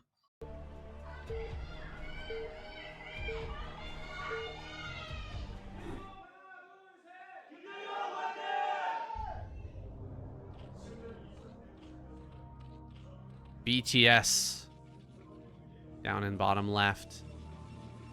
Bisu over here bottom right. BTS none too happy. Got a very serious, stern look on his face now going into this next game. His choose has been shut down, and so he needs to find a way in versus Bisu in the next 2 games in order to make his way into the next round. Right. What has he got prepared here for Radeon? I'm very curious to find out. Me too, but I mean, I'll be honest with you, saying the reason why I didn't think BTS was going to be breaking out of this group is because he is pretty heavily reliant on 973 Hydra busts and then the Muta Hydra in the mid-game phase. Like, that's his bread and butter in this matchup, and unless he can mix it up a little bit, besides just mind gaming the Protoss player whether or not he will go for a Hydra bust, he might run into some problems. I mean, especially taking a series off of Bisu. It's one thing to do that in a best of 1 against Best, but in a best of 3 against Bisu, you're going to have to dig deeper into your pockets of builds. Yeah, you know that Bisu is going to be super vigilant and on guard when it comes to these early game shenanigans. So maybe he can use that against Bisu. Kind of trick him into thinking that something crazy is coming and then really double down on macro and get himself into a very strong position. I'm not sure he can beat Bisu, though, in a macro game. Bisu is incredibly strong. And look at that 12 hatchery over there at the top, or over at the third base. We saw Solky do that, or do this exact build on this map in the previous season. I remember it distinctly, him in the top right-hand corner, hiding his drone and getting that 12 hatch online. He's going to have a bit of weakness when it comes to the early game defense because the hatch is so far away, but he's able to get away with this 12 hatch. And I mean, hopefully he doesn't lose another drone here in the mineral line at the beginning of the game. I don't think he will. I saw a little bit of missed micro from Bisu initially. He missed out on getting a bit of free damage, so I don't think he's as dialed in as he needs to get another probe kill here. It was easier when it was mining from the gas. Will be a little bit trickier now that some Huck tour has been given to that probe to lube it up for being destroyed later on. So yeah, I think he's going to get away with not losing another drone. Oh, please don't tell me he's actually going to lose another drone. He's a bit more on top of things now. Seems like he's not going to allow that to transpire.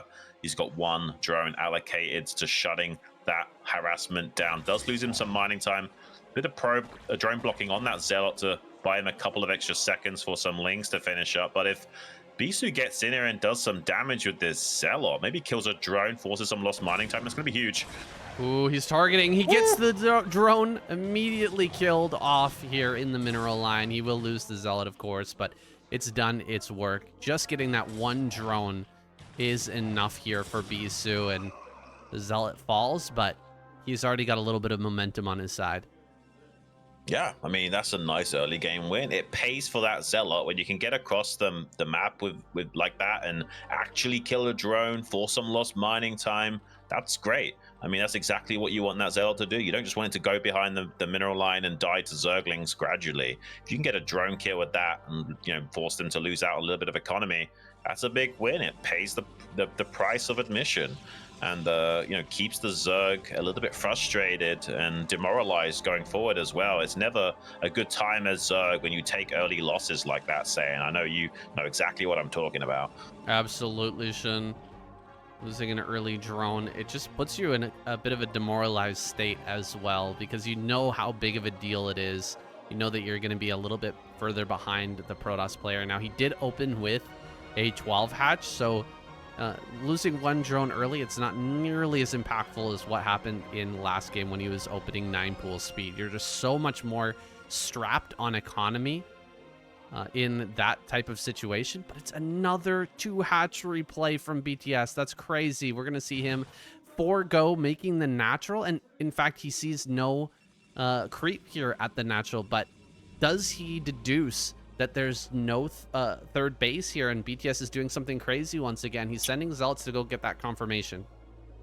Yeah, I'm not sure if he went deep enough with the probe to know for sure there's no hatchery. Like, technically, it could have recently finished and the creep not yet spread out to the full length of its skirt. So maybe Bisu hasn't yet figured it out completely, but he can start to put the puzzle pieces together and be a little bit suspicious here in this game.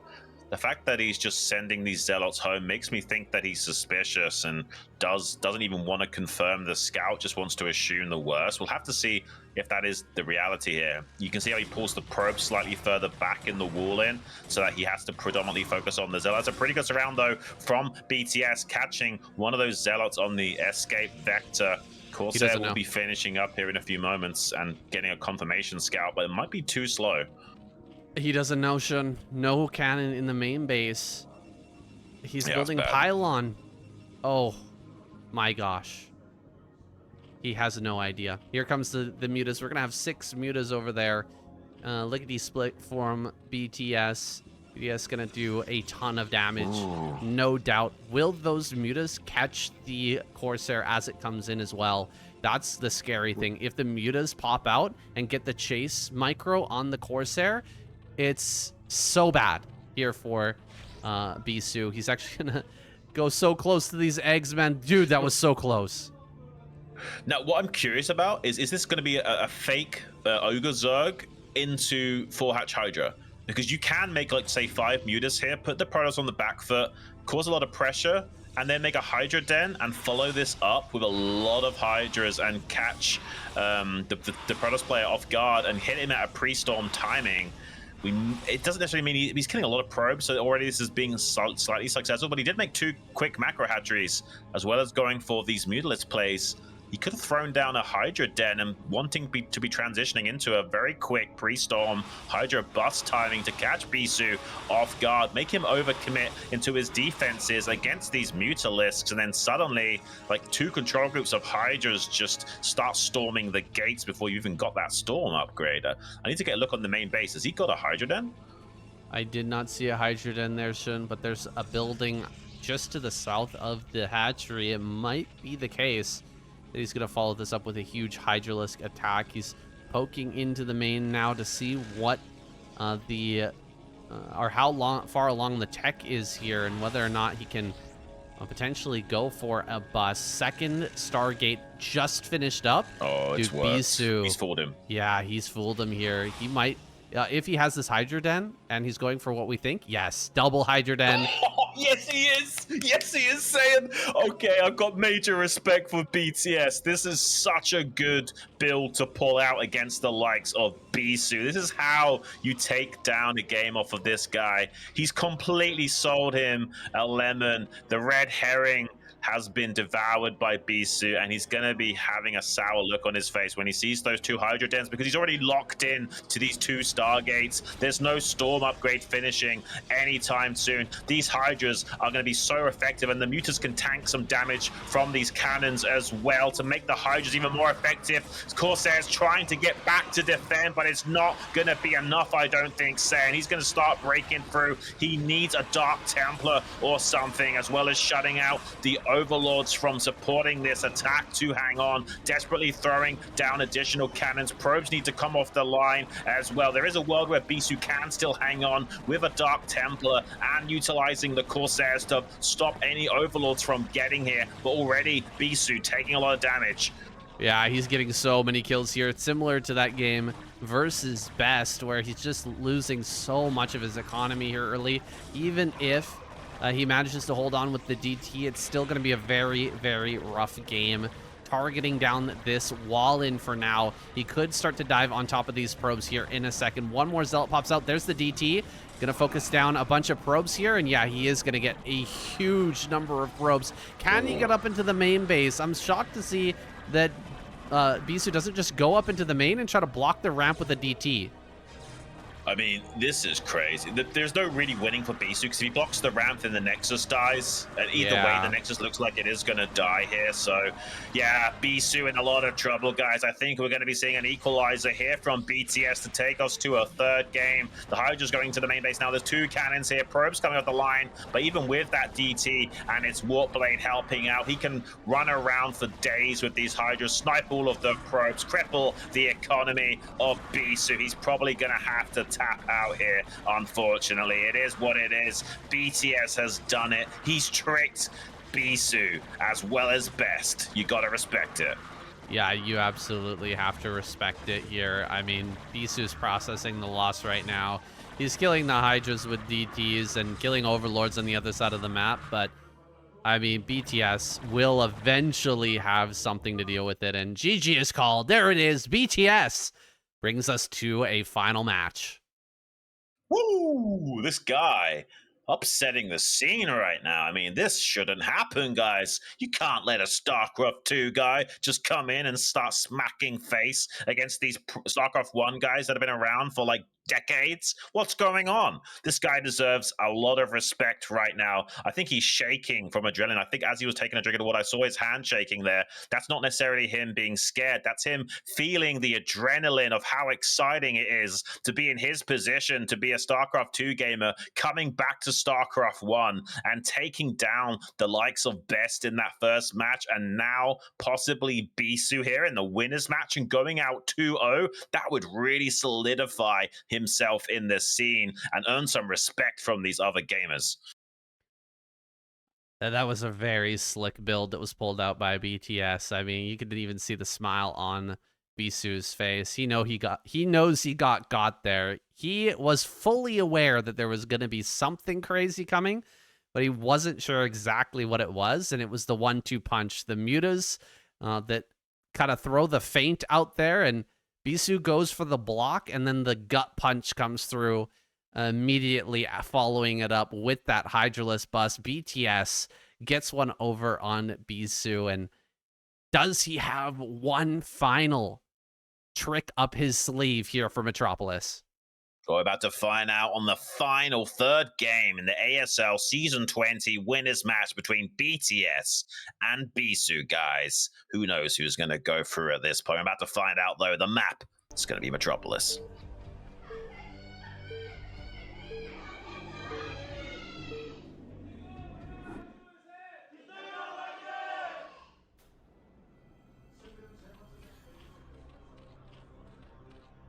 BTS down in bottom right, Bisu spawning top left.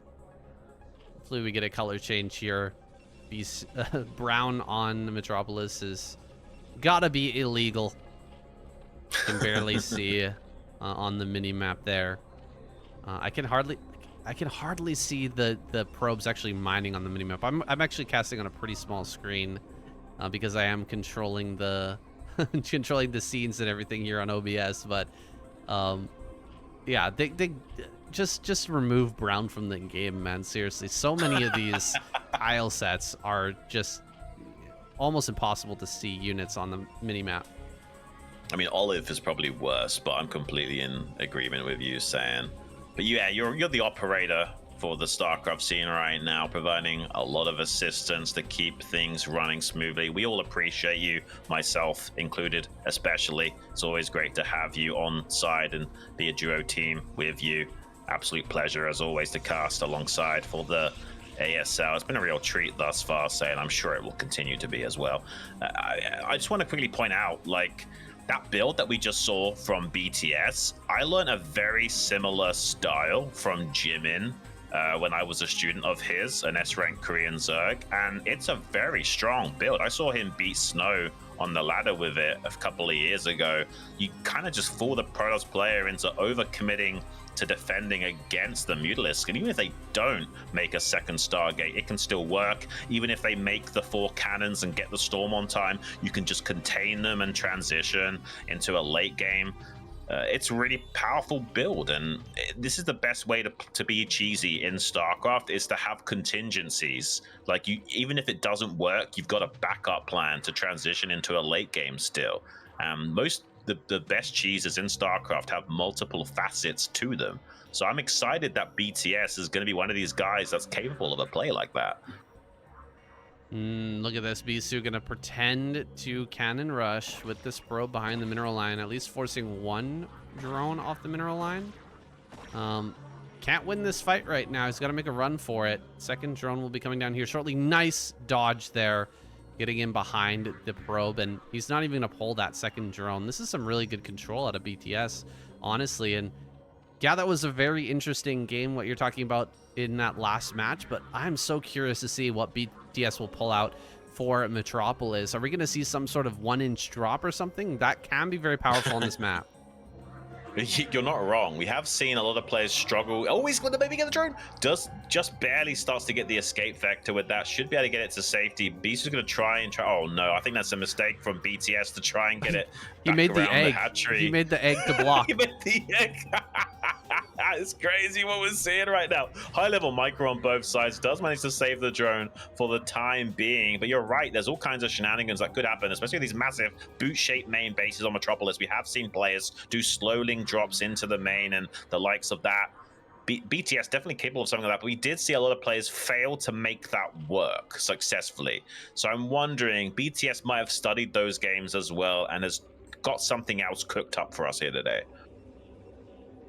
Yeah, I'm really wondering what it's going to be. And of course, Bisu, super curious as well. He's going to keep this probe out on the map, and we may end up seeing multiple probes get sent out here. Just try to hide a probe somewhere so that he can slip in and get the confirmation as to what exactly is going on.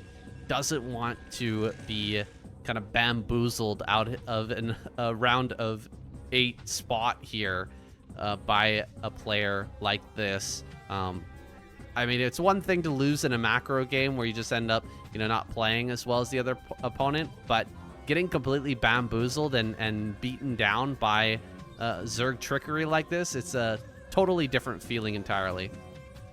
Yeah, I mean, some Zerglings do hatch out, but not in time to stop this Zelot getting a very crucial scout into the main base. Beast will be feeling great about that. One of the hardest things about this matchup is getting confirmation scouts. Zerg has the information advantage, though with perfect scouting, Protoss then has the advantage because you can really min-max and deflect anything the Zerg sends your way. It's a bit of a weird matchup in that regard. With perfect scouting information, you can really metagame what the Zerg is doing and min-max to your heart's content. But as soon as the Zerg starts to obfuscate their builds and potential timings, then the Protoss player has to hedge their bets, slow down their own timings, and unless they want to gamble and get it right, they're going to be in a little bit of trouble when playing catch-up. Looks like it's going to be a 4-hatch Hydra follow-up here from BTS, but Bisu pretty much knows that it's not going to be a Spire play. He doesn't see the layer there in the main base or the natural, so he's got a pretty good read on what is going on. At this point, he's going to get the confirmation with this upcoming Corsair. Going to send that out on the map now. And BTS is just going to have, I think, barely enough Hydras. Just made enough Hydras to hold off the Corsair, make sure it doesn't get any kills. And then he's going to transition. We'll see what his follow-up plan is from this 4-hatch Hydra, because he still could do something crazy with this. But he's just kind of playing not a normal game, not a totally straight up game, but he is opening with kind of a regular build here. It's a shame that he hasn't gone for a fast lair, because then he could also do like a fake drop play. There's a 4-hatch Hydra build where you essentially get fast overlord speed, and you make it look like you plan on dumping all of your Hydras into the main base. Like you have 4 or 5 overlords flying into the main base. They pull their army back from the wall in, and then the cannons are exposed to be dove upon. And that's another way you can be a little bit cheeky with a 4-hatch Hydra play in this early game state. It seems like it's actually going to be a 5 hatchery into lair here from BTS. I think he realizes that it'll be a little bit tricky just to catch Bisu with his pants down cross map, especially with a Corsair confirming everything. So it looks like we might have a slightly more traditional style from BTS in the end. All right, can BTS stand up against Bisu in a regular macro game? It's going to be a tough sell. I'm not sure that he can pull it off, but we'll give him the benefit of the doubt, see if he can hang with Bisu, who's flying through, getting all the confirmation necessary, and with full scouting information, nothing is going to surprise him here coming up. I mean, I'm curious because this isn't the most optimal way of playing a macro game as Zerg. He can still, obviously make a strong contention out of it.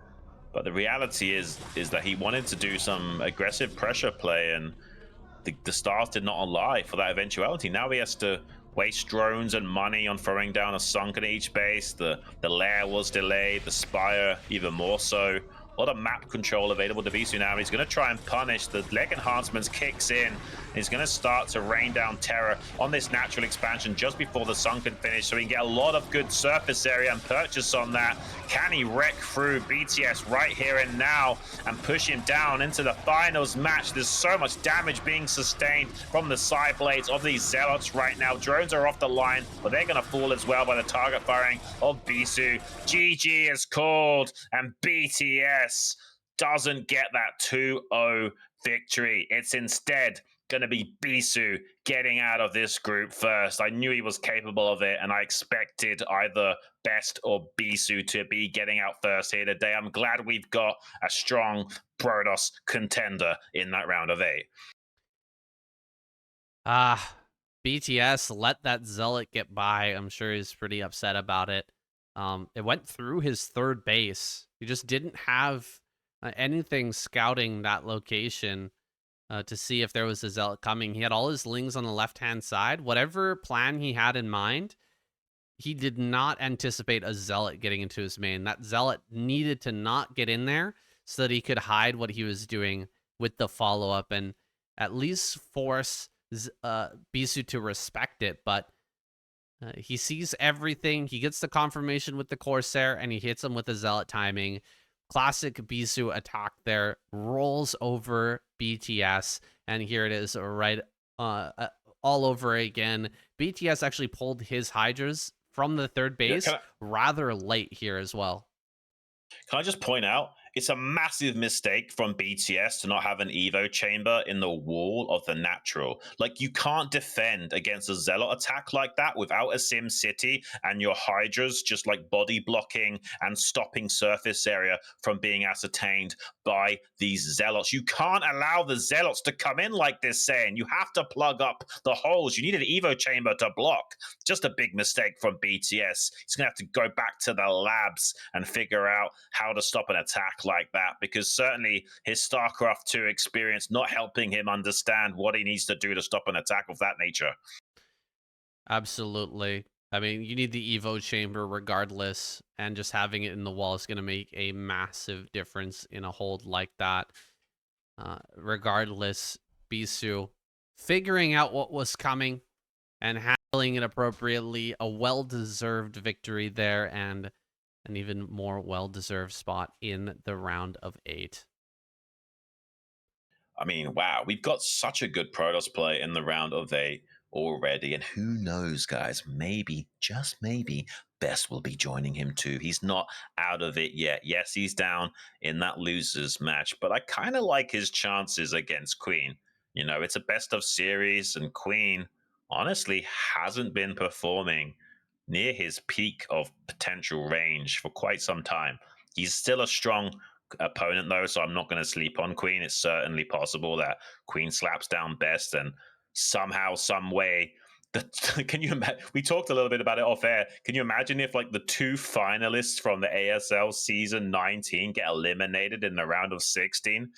How crazy would that be, Sam? I kind of hope it doesn't happen now. Yeah, that would be absolutely next level craziness for the round of 16 to lose the first place and second place players from last season. I think it's very unlikely, but we'll see if Best gets tricked by BTS again, or if Queen can pull himself together and play like he used to in those seasons that he won the ASL. I mean, little bit of backstory. Queen lost to Best. Yeah, Best. Oh, excuse me. Yes, quarterfinal of last season. He went down to Best 3-4. So it was a very close series, but Right. Queen did end up getting knocked out by him last season in the round of 8. Yeah, honestly, like either one of these guys could end up going through here today. Obviously, if Queen does beat out Best, we'll have a ZVC finals match between those two. BTS has already upset Hero in a ZVZ. He might be able to do it again against Queen and get out of this group 2-1. But I think that BTS is going out of this group 1 and 2, and Queen is going out 0 and 2. That was my original prediction. Let's see if it comes to pass. I was kind of hoping that something like this would happen and Bisu and Best won't face off against one another in a finals match. I know Bisu would probably get the better end of Best, just having slightly superior PvP understanding. And I actually am kind of happy with how this group has gone, providing that Best doesn't get eliminated by Queen here. As much as I like Queen, don't get me wrong, I've been a big fan of Zero from back in the day as well. But I want my boy Best in the round of 8. He came so close to winning the last ASL. Now that Sulky is gone, technically nothing standing in his way to do so and get that coveted belt under his around his waist for the final time, because I don't think he's going to do it again. I think he's got like one chance at making it work right here and now. There's a lot of strong contenders, but he's not going to get many more chances. This is the time to do it. Yeah, maybe. We'll see if Sulky makes a comeback. Next season, he might find some new motivation to come back stronger than ever and win another series. Maybe he just kind of goes into retirement after this, or kind of phones it in. We'll see what happens there. Lets other people take the reins.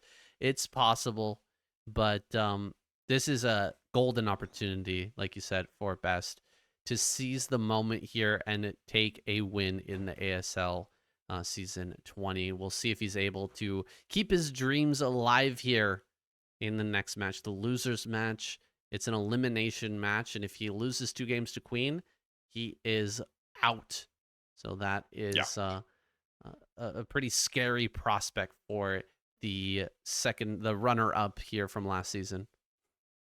But the man of the hour right this second, though, is Bisu on stage, just giving a little bit of a bow there to the crowd as they conclude his interview. A lot of his fans happy here today. I'm sure there's absolute squealing going on in the rafters from the fangirls watching their favorite gamer go out in style quickly to the 0 and making it look easy as well. I mean, it did look for a second like BTS was maybe going to pull the wool over Bisu's eyes, but seems like Bisu gave BTS a big reality check. And it looks like now we're going to be having more great Protosses joining us in that round of 8. As long as we get 1 or 2 of them, I'm going to be happy, because that definitely keeps the hopes alive for a Protoss champion. It's been a long time coming, Sam, but I think it's about time. Yeah, we would love to see a Protoss champion, guys. Snow also would be an amazing player to have win this ASL season. He's been waiting for such a long time, always second place, never quite making it through.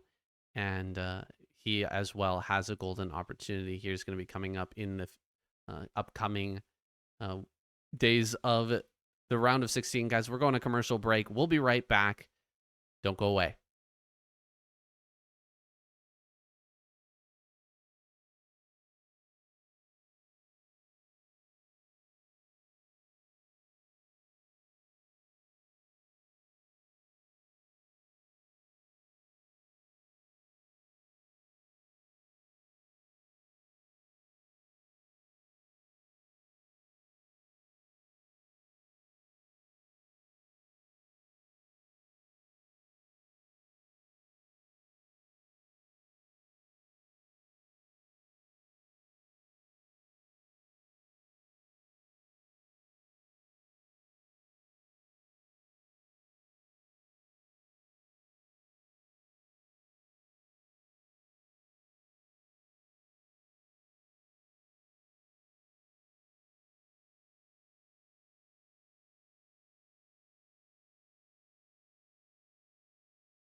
And just like that, we're back for the for the next match here. The losers match. Best versus Queen. Let's see what happens, guys. We're just ticking along here at an incredible rate. Pushing through the round of 16. Before you know it, we'll be in the finals, Xun. It sure went by quickly last season. I mean, time flies when you're having fun, saying, and what fun the ASL is. I'm sure you guys are having nearly as much fun as we are casting. Woo, I have to rewatch some of these casts, you know, just because of how interesting the games are and how entertaining it is. I almost want to experience it twice. Like, I open up the present and I get someone else to wrap it up again so I can open it all over again. It's just a real Christmas in summer being able to bring you guys these great games. We're getting some shots to the audience here. Some people down watching these games live. Definitely, if you have the opportunity, don't miss it, guys. Come down to the ASL studio and witness history being made. I would have loved to get some tickets this season because the games have been so interesting, so exciting, especially in this round of 16. Yeah, I mean, and, you know, yes, BTS didn't go out first here, but he has already caused a little bit of an upset, changed up the dynamic a bit. But I do feel like he's now avoided something like a possibility of a Bisu versus best finals match. That's really important, I think. I did not want to see two great Protoss gamers eliminate one another. I'm really happy that we still have a chance of getting best into that round of 8. I need to see that guy in a Protoss versus Terran. Some, like, maybe a best versus light round of 8 would be seriously sick, guys. Yeah, that would be a great match. And really, regardless of what happens this round of 16, there's going to be a fantastic round of 8. There's just so many great players to choose from. We've got one of those great players here on stage right now, Queen, the 2-star general, 2 ASL victories under his belt. Best yet to win one of those stars, man, but he has been grinding hard and improving by leaps and bounds, crushing so many great opponents. Did end up going out, or go down to BTS and push into the losers match here, but he's certainly the favorite over Queen right now with that second place victory in last season. Yeah, I hope he's got a fire in his belly and he's still hungry for that coveted title. It's such a zero-sum game, StarCraft. You have to play with a major sense of urgency. He needs to speed run his way back through to the finals to have any kind of chance here. Going to be getting into the game just now, actually. ASL Season 20, Group B, losers match, game number 1 between Queen and Best. Let's get the show on the road, guys. I'm looking forward to this one. And the map, it's going to be Polestar.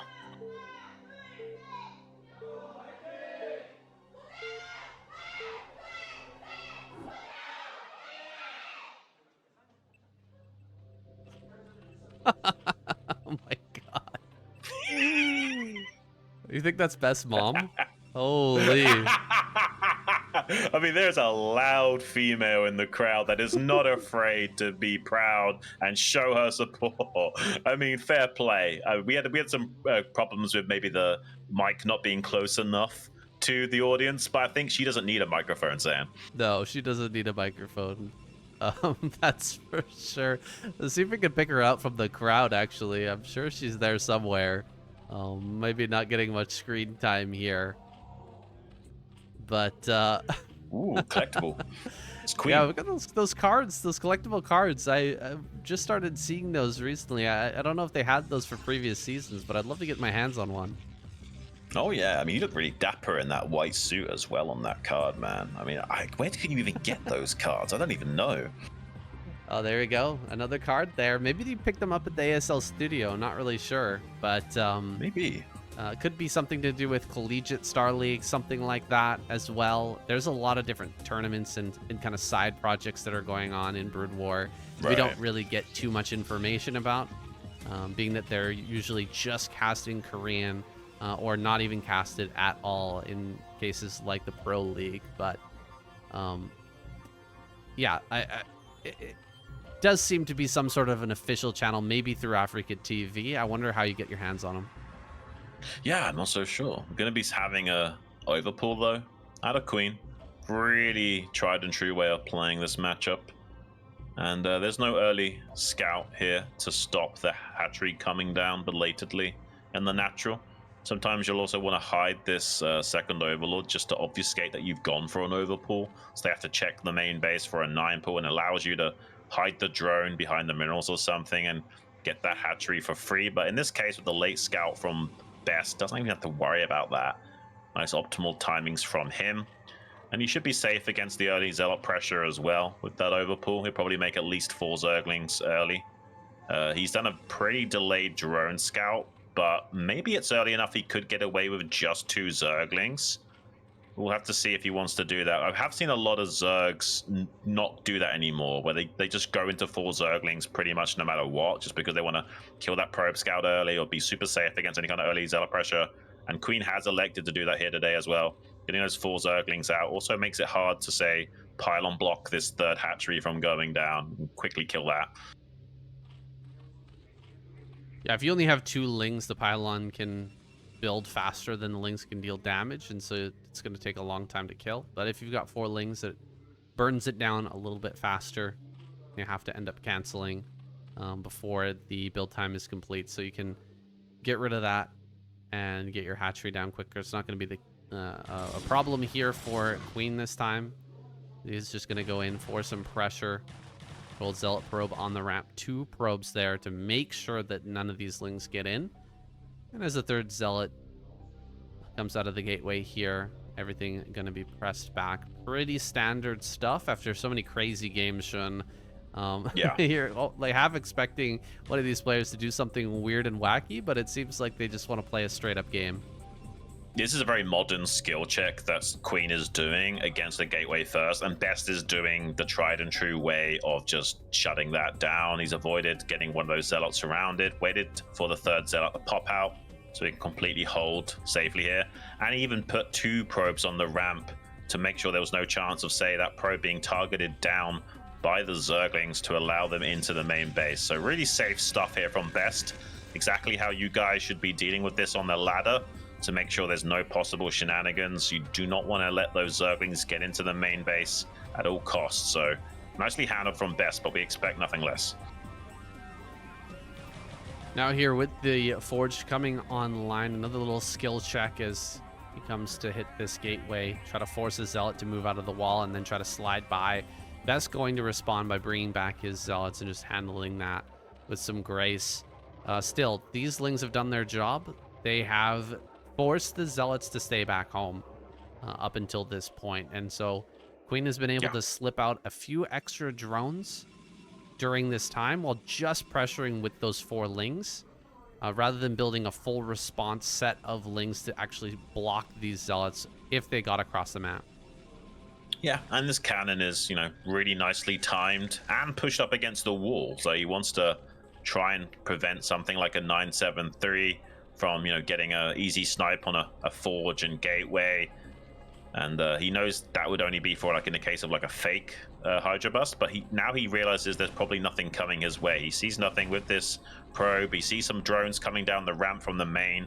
That's a real telltale sign that this is a very traditional style of opening from Queen. And will be a little bit more macro-centric, like a 3 hatchery lair that it is into Spire. And probably following that up with a 5 hatch Hydra, maybe into a 6 hatch. Nice little catch on this Zealot at the 3 o'clock, but it's not too unexpected as well. Once you've got the laying speed online, it's very hard to get confirmation scouts of Zealots. Yeah, he was ready to try and slip that Zealot in. Kind of like how Bisu did versus BTS earlier. But this time, it's a ton of Lings.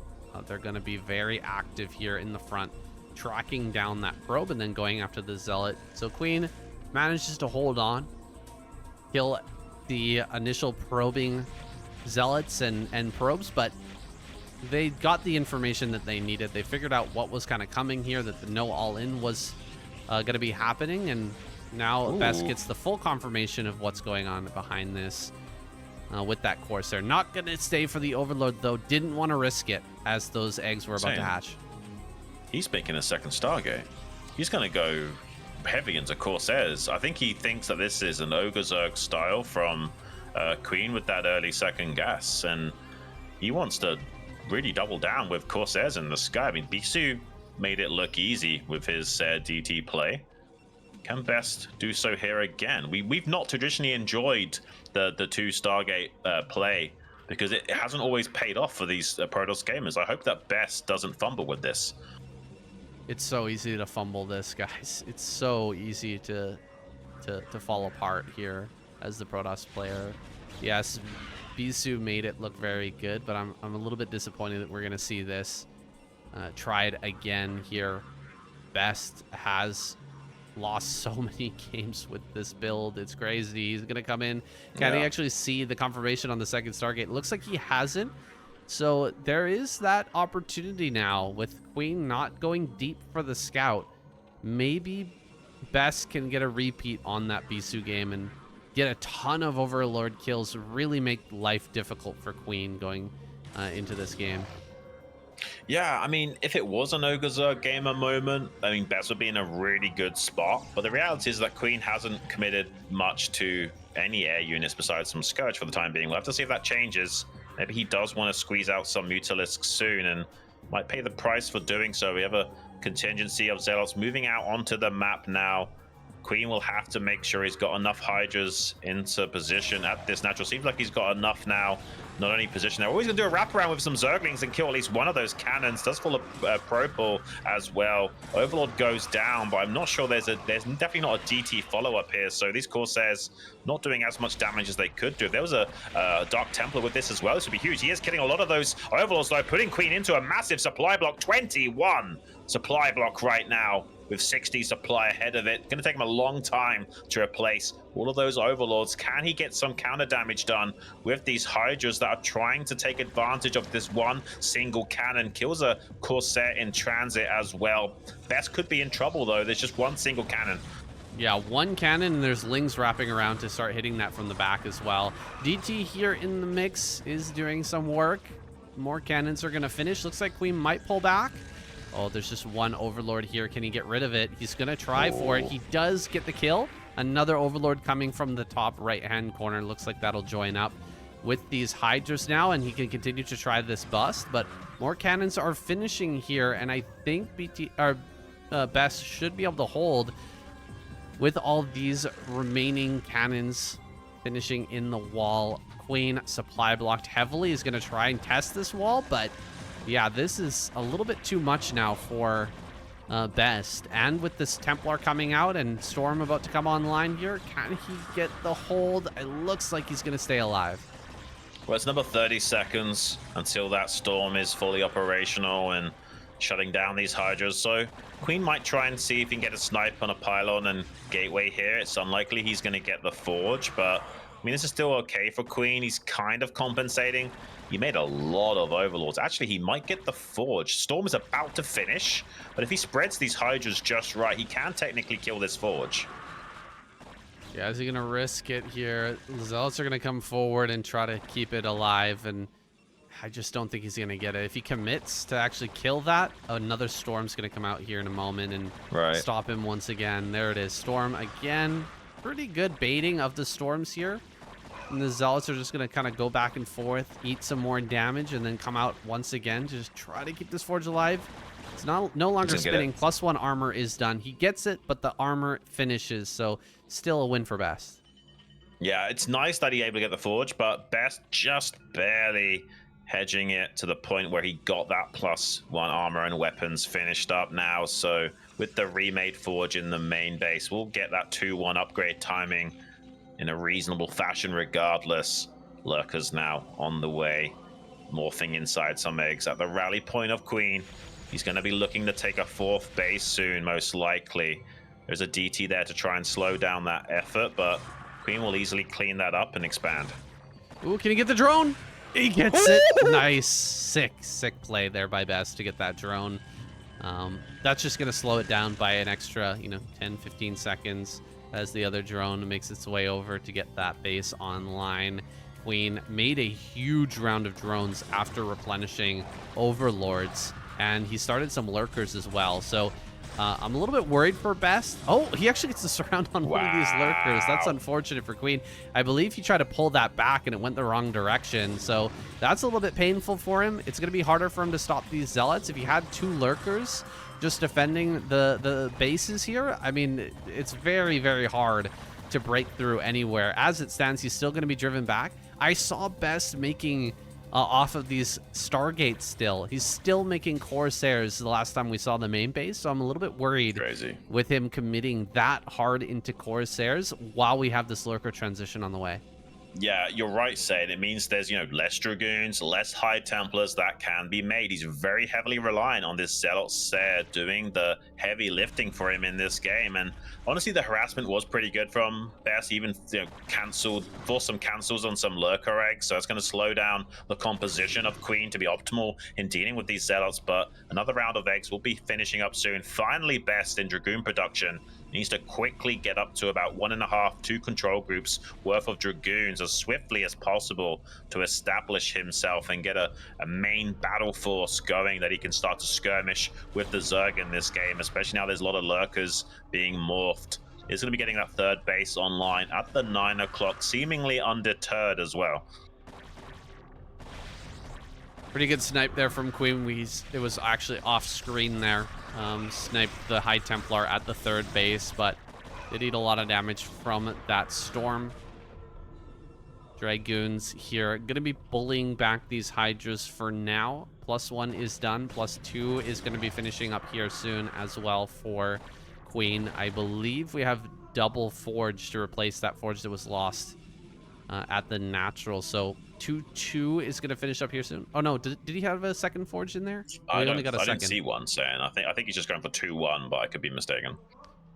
Probably going to get that second armor upgrade most likely, and is able to hold on to this 3rd base. In fact, the more difficult to hold 3rd base, the 3rd that the Corsairs are flying over right now, that's a much easier base to hold. So maybe Best can kind of bunker down here, get this, kind of hold this 3rd, and then go for the safer, more easy to take 4th over at that side. Oh gosh, he's gonna lose some Dragoons here at the top side. Some good storm comes down on these Hydras, but losing Dragoons right now is pretty painful. Hydra's actually getting some reasonable trades, but they need to run away now before the storms really start to wreck them. Yeah, he lost one of the 2 observers. Needs to be careful. But where he slips in a Zealot, gets one of the drones down there at the 6 o'clock. Luckily, Queen identifies a gas drone was killed and replaces it, so won't be losing out on that 100 gas a minute mark. Sometimes that's the most annoying thing in StarCraft, where you lose like one of your gas workers and never notice, and you've just been mining less gas the entire game.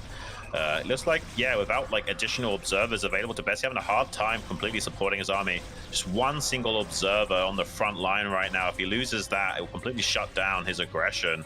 And right now he's just looking to skirmish with Queen so that he can utilize his storms, get some good trades, and then back out yet again and kind of rinse and repeat. You just want to continuously lean on the Zerg and skirmish. But there's the Mutalist transition finally out of Queen. He's only got 4 Corsairs remaining on the field, and they're currently in harassment mode. They're not even thinking about being in escort with the army to prevent something like High Templar snipes from occurring. Yeah, this is going to be a big moment here for Queen. He's just ignoring the Corsairs in his main and going directly towards this army. If he can get a few High Templar snipes, he could prevent this 4th base from going up. It's going to be hard for him to ram it up that ramp at center left, but he could potentially shut down this Nexus that's being built over at the 4th. This is Queen's opportunity. Can he get the snipes that he needs right now? He's got a very good supply of Hydras banked up right now. Not that many lurkers in this army, so he really needs to get rid of these High Templars. He gets 1 High Templar, but eats a lot of damage. Gonna go for a 2nd High Templar. He does get it. 3rd High Templar gets a great storm. Set another great storm here on the right-hand side. 2 more snipes here on these High Templar, and there's none left. Does Queen still have enough Hydras to make something happen now? I think Best just barely can hang on, but he can't afford to lose anything else in the way of High Templars from this point onwards. He's just got the threshold of army that he needs to fight against Queen. But if he loses any more High Templars for free, either to the Hydra snipes or the Mutas, he's in trouble. has got to be careful with the observers as well and make sure he keeps those alive. He's got 3 for the time being, but he's going to start losing for free if he's not careful. Queen's starting to target them down. Just 1 observer remaining with some lurker support here for the Hydras. He's target firing down some of those goons, but like I thought, he's got just barely a strong enough battle line to keep Queen at bay for the time being, allowing another round of units to be macroed up. Some cannons on the high ground will help defend that base, but he needs some additional storms now. He's got 3 High Templars on the way, but Queen will start to overwhelm him if he's not careful. These storms have to be perfect. Yeah, he's got to get some great storms here and keep the observers alive. 1 observer so far forward right now. Needs to get some great storms to keep that observer so that he can press through these final few lurkers. He's just barely holding on right now as Hydras start to kill the probes up here on this high ground. Dragoons will retreat up here to that 3rd base and try to hold on while the cannons are being remade. But a hive is coming online here for Queen, and he can continue to expand and grow while BTS is just trying to stay alive. Yeah, he's in a lot of trouble right now, Saiyan. Queen is going to continue leaning on his opponent while teching up. This is great Zerg 101 from Queen right now, just forcing bad trades out of best. He's actually starting to eclipse him in supply ever so slightly. Good spread of the Hydras as well, making the storms as inefficient as possible. He's killed all of the observers, as now making these lurkers a real nightmare as they start to encroach on this position at the 9 o'clock. There are some High Templars finished up, but they will not be able to get optimal storms without a strong standing infantry to help them buffer and get into optimal positions. So this is really worrisome now for Best. He's technically got 4 bases, but he's kind of got a wedge driven between that base at the 9 o'clock and his rally point. Queen's going to start ramming it down now. Just 1 cannon on the high ground, providing detection and a little extra DPS. But he, like I said, he can't get these High Templars into positions to defend against this without a strong count of infantry. Queen is starting to do it. That 9 o'clock is about to go down, saying, and so is Best's chances in this game number 1. Yeah, that's just about it. Queen shoving through and getting rid of that base. He's still sitting on 4 bases, and he's going to start to mine out here soon, but with the hive coming online and Defiler's going to be coming out here soon, he should be able to close this one out unless there's some sort of massive throw. Some good storms coming down here as Best tries to push forward, but his army is just not like it was. There's not nearly as many Dragoons as he initially had. He's having a real struggle here, keeping his supply high on just 110. He's going to be losing these cannons, and Queen is really starting to get into his macro mode now. With that Defiler's Mound coming online, he can start to get those Dark Swarms out and really negate these Dragoons and their power. Yeah, I mean, Best is capable of comebacks in this matchup, but this might be a little bit insurmountable for him. A very untenable position right now has been ascertained by Queen, getting that 5th base online, Defiler Mound as well, while churning out upgrades, gobbling up the main battle forces. Best forcing out a GG. Best trying to shake it off by flinging his head side to side, talking to himself. Queen likewise stretching out his neck a little bit. I mean, maybe Queen will actually prove us wrong and get out of this group here today. I still think it's a bit of a tall order for him. He'll have to win a Zerg versus Zerg to do so, and he's kind of fallen flat in that mirror matchup in recent times. We'll have to wait and see what happens. Best could still take this series 2 games in a row. We're about to find out. Oh, man. That's rough. That is rough. I thought the game plan was solid. At least the later game, but the 2 Stargate play, I'm still shocked that Protoss players are trying that. It seems like it just doesn't pay off enough. I'd love to see the stats on exactly what the win rate is with that build versus Zerg. I feel like it's like 20%, and Protoss players are still pulling it out every season. You're not wrong. It seems to really be bad unless they go straight into Mutalisks, and maybe Best was trying to blind counter Queen and hoping that it was going to be the Ogre Zerg style right off the get-go. Either way, not paying off like we were a little bit doubtful We'll see if Best can get it together and go into his usual macro mode. Still capable of taking down this series. I still believe, guys. I still believe Best can do it, but well, he's going to really have to change up things and not go for that double Stargate, I feel, unless he's really down sure that it's going to be a quick Ogre gamer with a third gas or something. Next map's going to be Radium. Here we go, guys. The ASL Season 20 Group B, game number 2 in the losers match between Queen and Best. Let's get it on.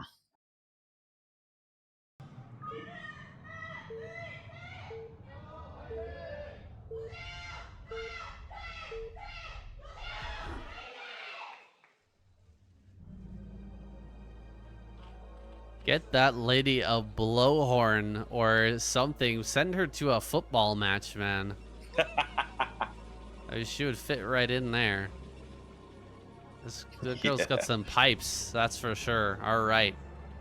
You got Queen over here in the top left-hand corner. Best in the bottom left. And, yeah, it seems like these guys just want to go for straight-up play, and I love to see it. Two macro geniuses just gonna go head to head and kind of butt skulls together and see who comes out on top. Yeah, I mean, not too many years ago, saying Queen was looking unstoppable in this matchup. Just an impenetrable wall of Zerg, and has kind of fallen by the wayside in that dominance. A little period of about 18 months, maybe 20 months or so. Got a couple of ASL titles under his belt and enjoyed a bit of comfort. He's actually taken a moment to breathe deeply and rub his hands together. Maybe he's not as comfortable. I mean, both of these guys do look a little bit stressed, like they've really taxed themselves both physically and mentally to perform at this level. Maybe because they just are having a hard time against one another or having a hard time finding their ebb and flow. But yeah, both of them seem a little bit stressed out, I would say. Are we gonna see a Nexus first? No. Maybe if he saw, maybe if he saw Queen immediately. He's sending out 2 probes here to make sure that he's safe. It's a, well, no. This is a potential cannon rush. He made the Forge at 11, which means he's either thinking about a 5 pull or he wants the cannon rush with the 2 probe scout. Right. So he's gonna send in this probe. He sees the drone coming. Gonna bring his second probe around here from the top right. I think that Queen might have just seen that. He might have just seen that probe over there in the top right. Let's see if he reacts. He's coming in to start harassing the drones now, and he's actually moving over to the 3rd base, looking for a block there potentially. Yeah, no. Yeah, with the scout into the main, he sees the timing on the pool, cannot make a cannon rush happen. Maybe he can block a little bit and buy some time for this cannon though at his natural. Yeah, there's another, obviously he could be super sneaky, try and hide a probe at the 3rd and cannon rush the 3rd. It's a very uncommon thing, especially at the pro level, but it's something you can do. It's something you guys should definitely scout for on the ladder.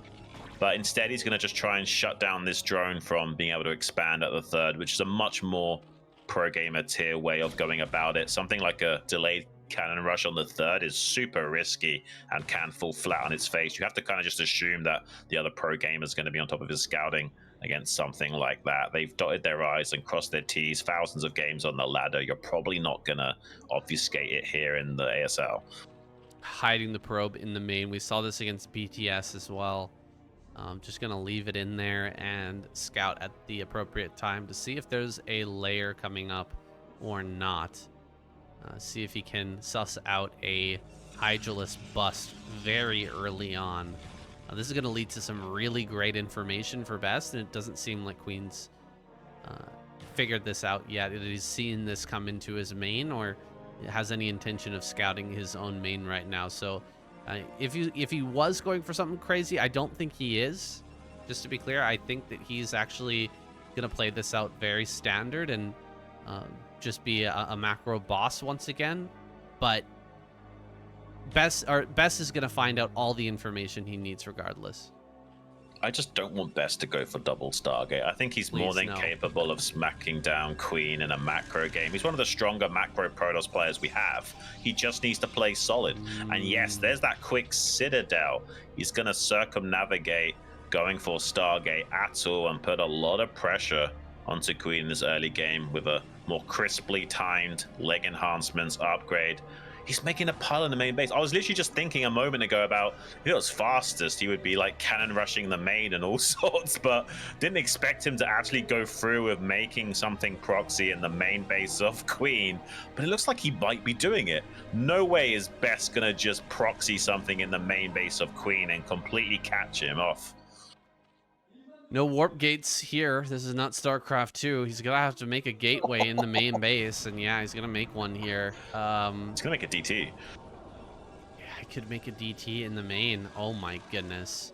He is. I'm telling you, that's what he's doing. Oh jeez. Double cannon here back at home. He wants to be safe. Could follow this up with like a 4-gate zealot as well. And just really put on the pressure after he gets some damage done in that main base. If Queen doesn't scout this, he's not going to have Overlord speed in time. He's going to end up scouting it with a Scourge, I think, and be in a really bad way. I mean, this is a great way of coming back in the series. Not only are you potentially going to win the game, but you might be tilting Queen if you win in this fashion. You know what I mean? Like, this might really rattle Queen going into game number 3. If this DT in the main... There's no Overlord in the main, Saiyan. Oh my gosh. If he doesn't notice, can you imagine if he's just in an autopilot mode, like controlling his lings or something, and the DT just starts clearing out the entire drone line? That might be lights out for Queen right from the get-go. Yeah, I mean, it could absolutely happen. You can see he's moving all of his overlords to the top right. That's completely intentional because he wants to try and save them from the initial Corsairs. He's hiding them over there. He's going to have Scourge out in time. Oh my goodness. 2, 3, 4, no way. 5. Oh my gosh. 6 and 7. Almost gets the 7th kill. Looks like he will get it here on the on the production line. Some, of course, overlords are going to be made in the main, but this is already critical damage. Yeah, I mean, he's going to clear up the DT nice and fast, but oh my god, Saiyan, what is even happening? Queen is taking damage. There's another DT in the main. Queen is falling apart. Best is potentially going into the final match with fashion right now. If he can somehow pull this off, he hasn't quite finished it yet, but he's done a lot of damage both to the economy of Queen and maybe his ego and mindset right now. This is so frustrating for Queen to have to deal with. He's not mining in his main base right now. This is absolute insanity. If Queen kind of like goes onto autopilot mode and doesn't think about it, he might lose drones in his main yet again. Oh my gosh. Yeah, he's going to lose more drones. He did go into his main base and scouts out the gateway so he knows. But, I mean, that could have been catastrophic. If he just sent the drone transfer back and that second DT was just chilling in the mineral line. Yeah, he's getting the Spire for sure. Wait, Overlord speed? It's close. He's going to get it. All right. Well, wow. I mean, that's just about all she wrote. How do you ever come back in a game like this? I mean, what do you even say about that? Like... It's so hilarious. I was literally thinking the words in my head. Like, if this was fastest, Best would probably proxy something in his base or, like, cannon rush him or something. And he's actually proxied the gateway and got into DT, proxy DT. Like, this is crazy. You don't usually see something like this at the pro level. It's exceptionally rare to see a gateway in the main base of a Zerg. And Best is doing it in the round of 16 in the ASL Season 20, Saiyan. What madness is this? Yeah, you might only see this, you know, one in maybe 10,000 games on the ladder, even proxy gateway in the main. You could do like proxy 9-9 gate somewhere near the Zerg base, but in the main base is exceptionally crazy, and he's managed to pull it off here with flying colors. And I think you're totally right. This is going to be a tilting loss here for Queen, who's just going to try and ram it down. I mean, he doesn't have many options at this point. He's got to get in there and kill. He sees the gateway count. He knows the army that's coming out of Best next. He'll never be able to stop it. If he just tries to macro here, he's actually making drones. Right. All right, he's actually just going to try and hang on here and make drones and try to come back from this massive deficit. I mean, that's pretty crazy to me. I mean, I'll be honest, like, the way you come back in a situation like this is you hope that the stars align, right? You know your win percentage is probably not only single digits, but in the low end of the single digits. If you're going to win the game, you have to take some risks and, you know, long-term perspectives. So he's going to try and establish a strong economy, see if he can get a 4th base online, and somehow, some way, get enough lurkers out or something to get a strong enough economy and transition into Hive. But the reality is that probably Best will just slap him down with a very potent 2-base timing here. But Queen, I can't fault him. He needs to think about the long term. He's no way he's going to be able to kill Best anytime soon. He has to be a little bit greedy and try and hope that he can somehow get into that super late game.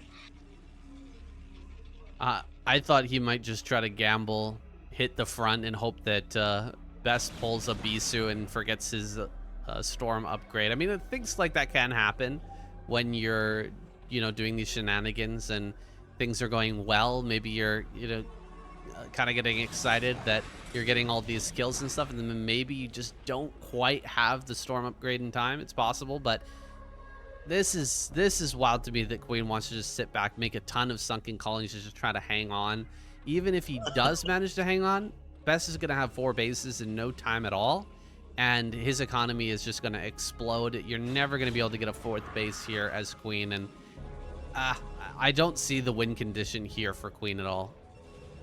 Well, desperate times call for desperate measures. Saying he's gonna hope. Okay. Oh, he's got a lurker drop in the natural. The cannon will help out, but if he killed a lot of probes there, Vessel's paying. Oh, lurker drop in the main base as well. That gets some damage. Not bad, but the storms being behind the Sim City makes this a very tough hold here for Queen. Best trying to ram it down now. 5 sunkers in total on the way, but 2 aren't finished. Dragoons raining down face disruption shots. Going to be quickly closing out this game potentially. There's not enough in the defensive line of Queen. That was a nice idea to go for a double lurker drop to try and come back in this game, but I don't think it's going to pay off. Saying Best is busting through. Wow, that was a pretty cool move, honestly. Respect to Queen for coming up with an idea that could possibly bring him back in this game. I didn't see it, but he certainly gave it his absolute best try, and he is going to go down here. GG taps out, and we're going to a final game. Finally, a win here for our runner-up in last season. I mean, Best getting to that game 3 in style with that proxy gateway into the main base, potentially causing a bit of a rattling of the cage of Queen right now. He might be a bit tilted after that game and not able to figure out exactly how he needs to play, or at least concentrate enough on this final match. His tournament life is on the line, saying, and can you imagine going through to the final game of your tournament life potentially, and that's how you just lost your last game? Queen is going to have to dig deep to stay in control. Absolutely. I mean, again, it's such a rare occurrence that we see Protoss building gateways in your main, and he just did not expect it. It's got to be a little bit embarrassing. We've seen Queen have some embarrassing moments over the past couple of years, but he hasn't been embarrassed quite like that in a long time. Yeah, I mean, honestly, that's a really stylish way to win in PvZ. It's very rare you can get a proxy gateway play in the main base like that. On the ladder, it's rare, much less in the ASL round of 16. Absolute pandemonium here today. I mean, these first 2 groups have been absolutely off the chain, Sam, and all of the gamers are really high level. We talked a little bit about just how insane this group round of 16 is, and how pretty much all 16 of these gamers are capable of breaking through deep into the tournament and taking it all the way. We were thinking that maybe BTS was the only odd man out, but even he is performing at such an exceptionally high level. And what a real spectacle this tournament has already shaped up to be. Yeah, we expect the chaos to continue here in the round of 16, guys. So make sure to follow the Super Live channel, SCTVEN. Come join us live, guys. It's at 7 p.m. Korean Standard Time. The action is just heating up here as we go into this final match. Dominator. Now, go ahead, Xun.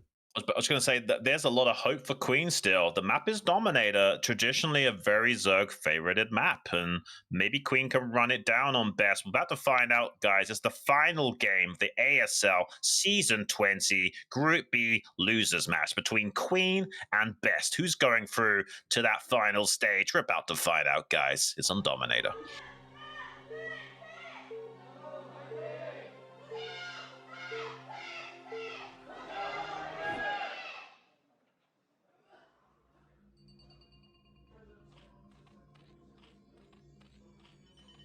Queen spawning here at the top center. Oh, Best over in center right. Oh man, his probe goes behind the mineral line. Oh, everybody who's played Brood War knows that feeling, but in a game like this, tournament life on the line, end of the best of 3 here, how can something like that happen? I mean, Best is going to be shaking his head for sure. I mean, it's like doing a speed run and you fail the first jump, saying it doesn't feel good and it really jeopardizes the rest of the run. It's just the reality. It means he had to wait for an additional cycle from the probes to start that 6th probe even beginning, which slows down everything. Like StarCraft is a game where it snowballs out of control in terms of what leads you can solidify and what deficits you end up having to sustain. A tiny little micro advantage for Queen like that can really scale out of control as this game ticks by. Yeah, he's not aware of it, but he got a nice little gift there. Best is off his tempo, and he is going to settle in for now. Try to shake that early difficulty off, but anything that happens in the early game, it kind of fans out. It's like a butterfly effect, creating ripples throughout the rest of the game. And the earlier it happens, the more impactful it is. And that is the earliest moment that can actually happen there. So we're going to see Best kind of struggle here to put these pieces together and make sure that he hits his timings. Yeah, I mean, I'm just going to give Best the benefit of the doubt and assume that was some kind of brain fart where he was like clicking too quickly or something while splitting his probes and ended up drilling one of them through the minerals as a result. Let's see if he can keep his head in the game.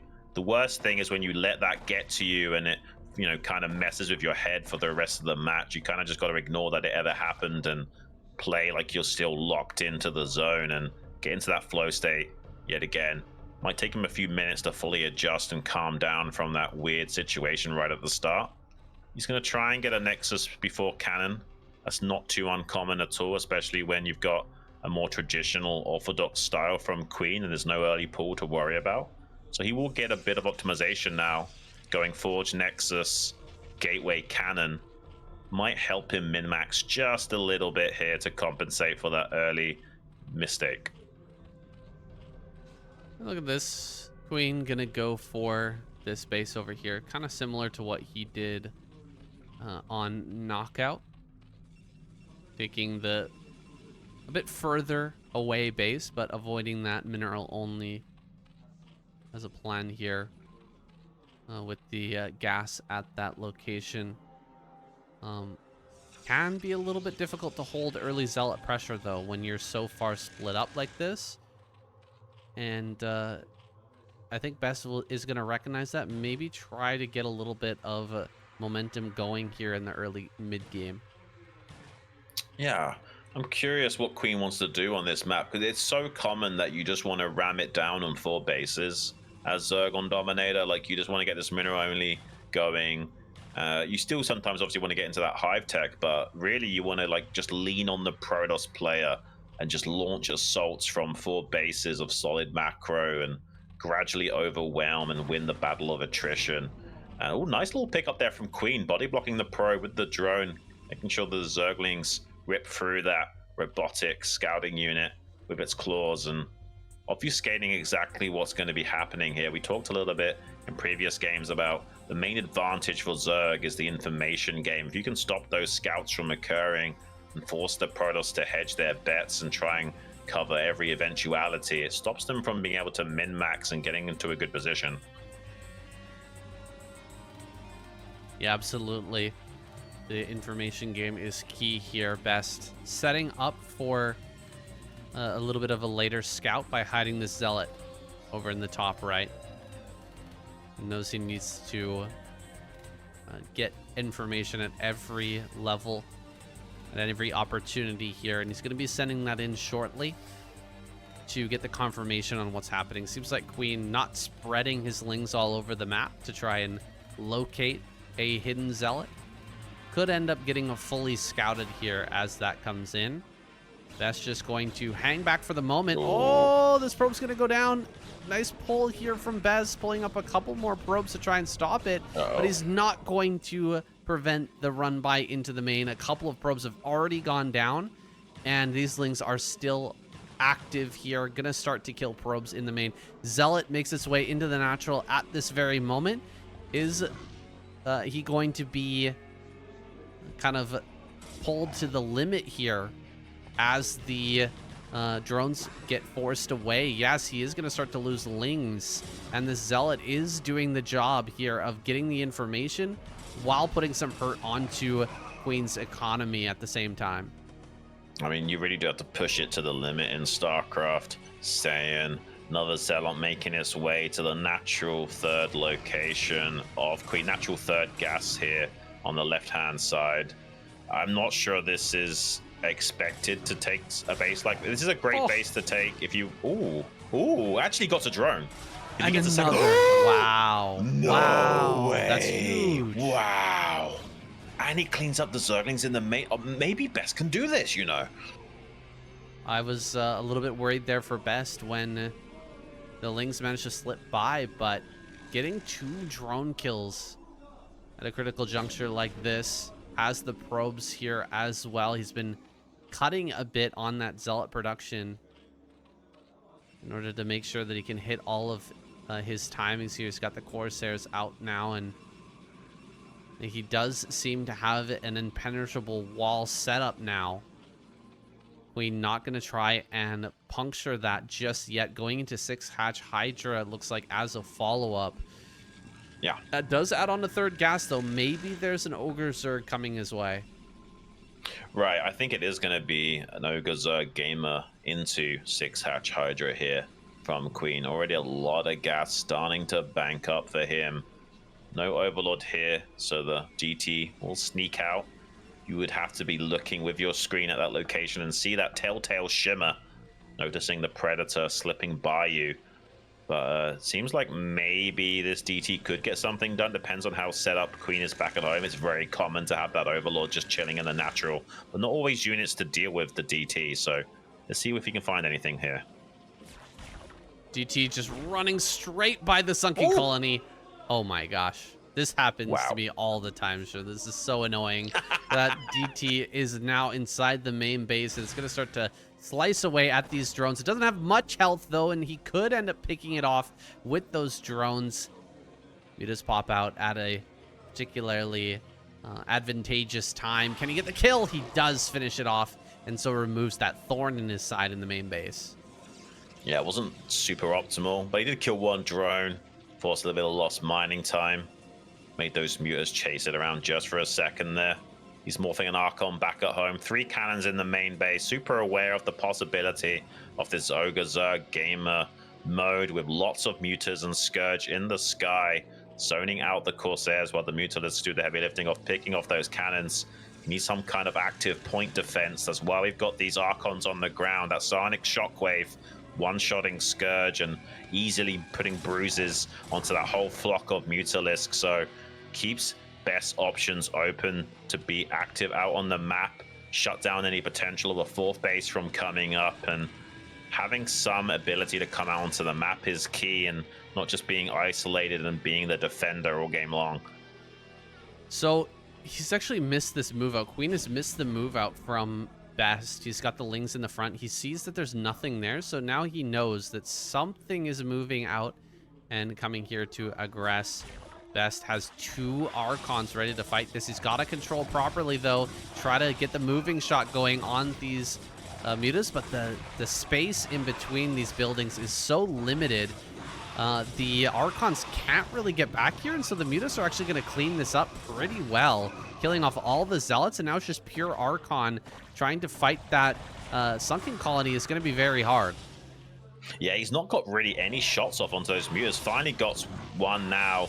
It does like 30 damage with the main hit, and then the splash damage is a bit less. So just getting a few shots onto those Mutas with that Sonic Shockwave really does start to bruise them. You can see they're already falling very low on HP, but the Archons are super low, biting the dust now, taking some of those Mutas down to about half. But it's only 6 Mutalisks. That's not a big commitment from Queen into those air units, to be honest with you. So he's forced a lot of cannons out of Best, and now might be forcing the Protoss into a weird situation because he's not even tried to attack the main base. He's now making additional Mutas once the Archons have already been eliminated, and now maybe Queen can start to run away with this game.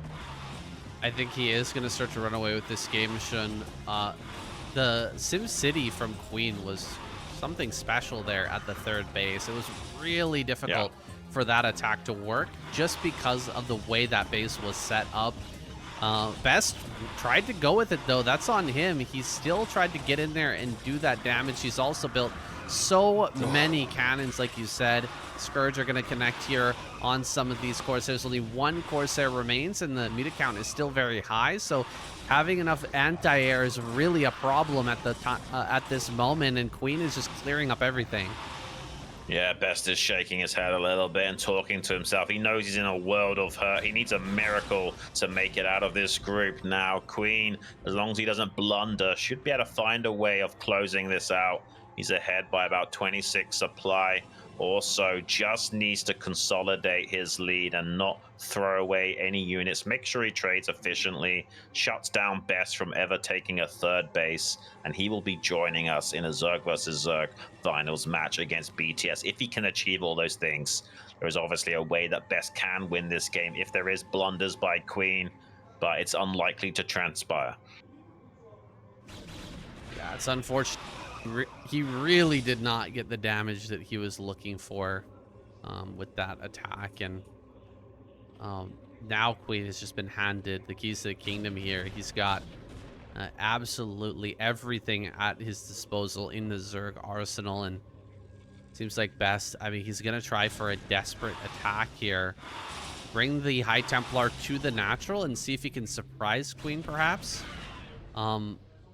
Actually, maybe he tries to take this third base. What's the right call here? It's such a hard decision to make when you're this far behind. I mean, when you're Best, you have to get a third base online within the next few minutes. But the reality is, as soon as you do that, Queen's going to pounce on you. And even if he doesn't do that, Queen has options of attack. As soon as Best starts to move out, he could be counterattacked. You see the Mutas trying to kill the rallied units of the Best now, stopping him from reinforcing. If he gets some good storms off on these clumps of Hydras, though, he can turn this game around. Good storm dodging thus far, though, from Queen. As long as he keeps that up, it's going to be hard for Best to make this timing attack work. We have seen crazy comebacks from Best before. This might be his biggest challenge yet, though. Mutas still swarming around the map from behind with some Hydra support, ready to pounce on this army once it's out of position and picking off reinforcements here.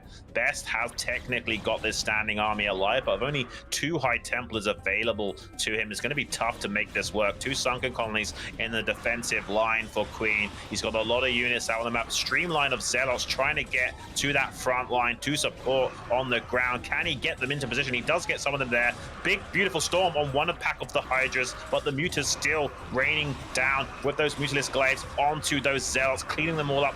Archon in production and warping in, but it's not even going to finish with much HP at this rate. Queen is trying to target down his units. Can Best break through? He needs to somehow find a tempo timing and lay siege to the Zerg with this 2 base, but he's slowly drying up on this Dragoon count. These are his siege tanks. He needs these to bust through Queen, and Queen targeting down with the Hydras trying to hang on. Desperation Lurker Eggs now trying to body block. Can somehow Best find a timing here and do one of the craziest comebacks in PvZ history? It's certainly possible. He's done it in the KCM. He's starting to do it now. The Hydralisk Den is going down. Queen looks completely discombobulated with what is transpiring right now. How does Best do it? I don't even know, Saiyan. I'm getting absolute nerd chills right now. I don't even know what I'm watching, but he doesn't kill the Lurker. It does manage to burrow. It's going to shut down his attack until some Sonic Storms do arrive.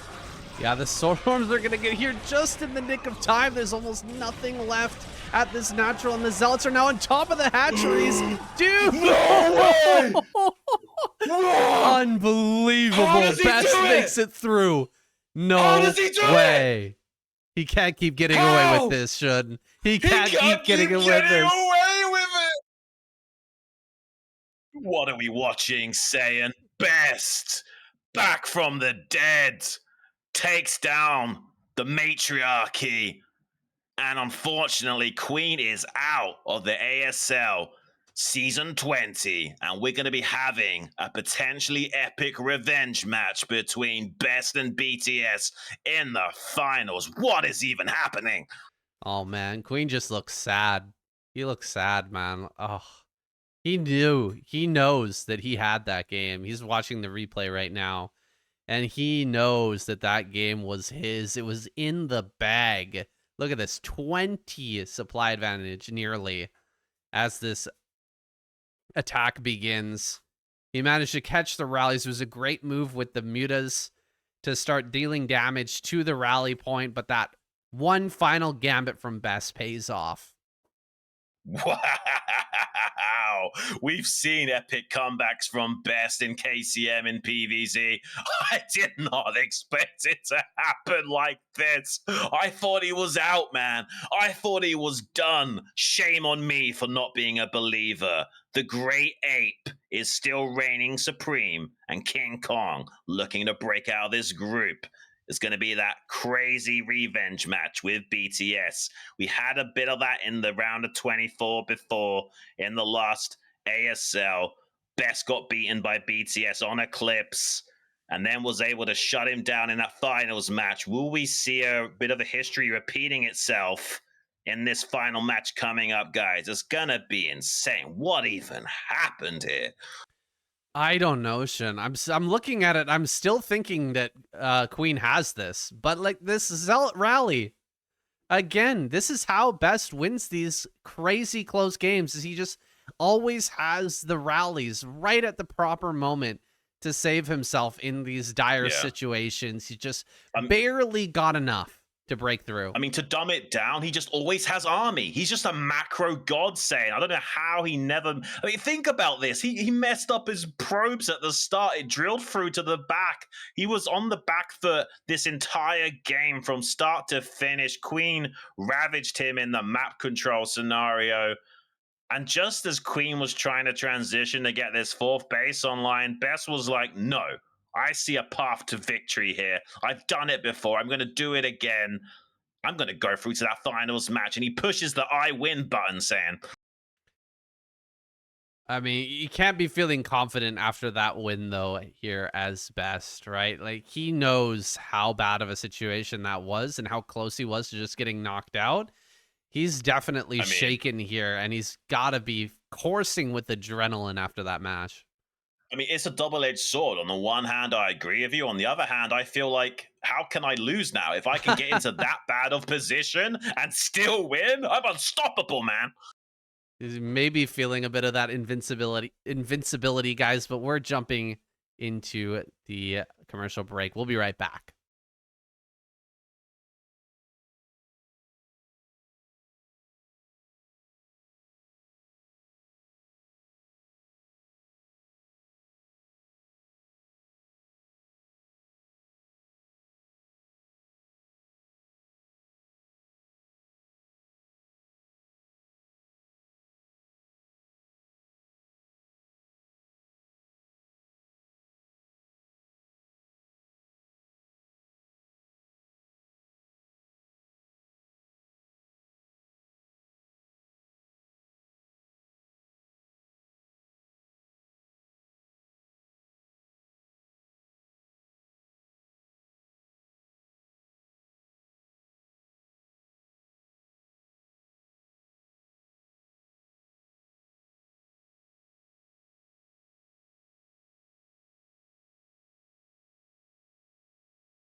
All right, guys, lock in. Everybody lock in. I know it's been a long day. It's already 10 p.m. in Korea. And these guys have been playing for a long time, but this is the final match. Best versus BTS. We're going to see some filthy Zerg cheese, undoubtedly. As it's like, Best, I mean, how hard is it to beat this guy? How hard is it to take him down in this matchup? If you let him macro, you're goddamn right, Saiyan. You have to take him out in the early to mid game transition. Ling run bys, Hydra busts, any shenanigans under the sun is necessary to stop this guy from getting to that potent mid game timings. That's where Protoss really does shine in PvZ, is the mid game and super late game. Usually, obviously, the mid game will be the main relevant factor here, similar to in TVZ where those mid game timings are crucial. And if you're seeing Dominator here to start things off, we talked a little bit about this as being a Zerg favorite map. Can BTS cause a crazy upset in the finals? It's possible. I mean, Best, he's going to do everything he can to figure out what BTS is up to, but here we go. The ASL Season 20 Group B finals match between Best and BTS. Guys, it's about to go down. Will Best get revenge? Let's find out. The first map, it's going to be Dominator.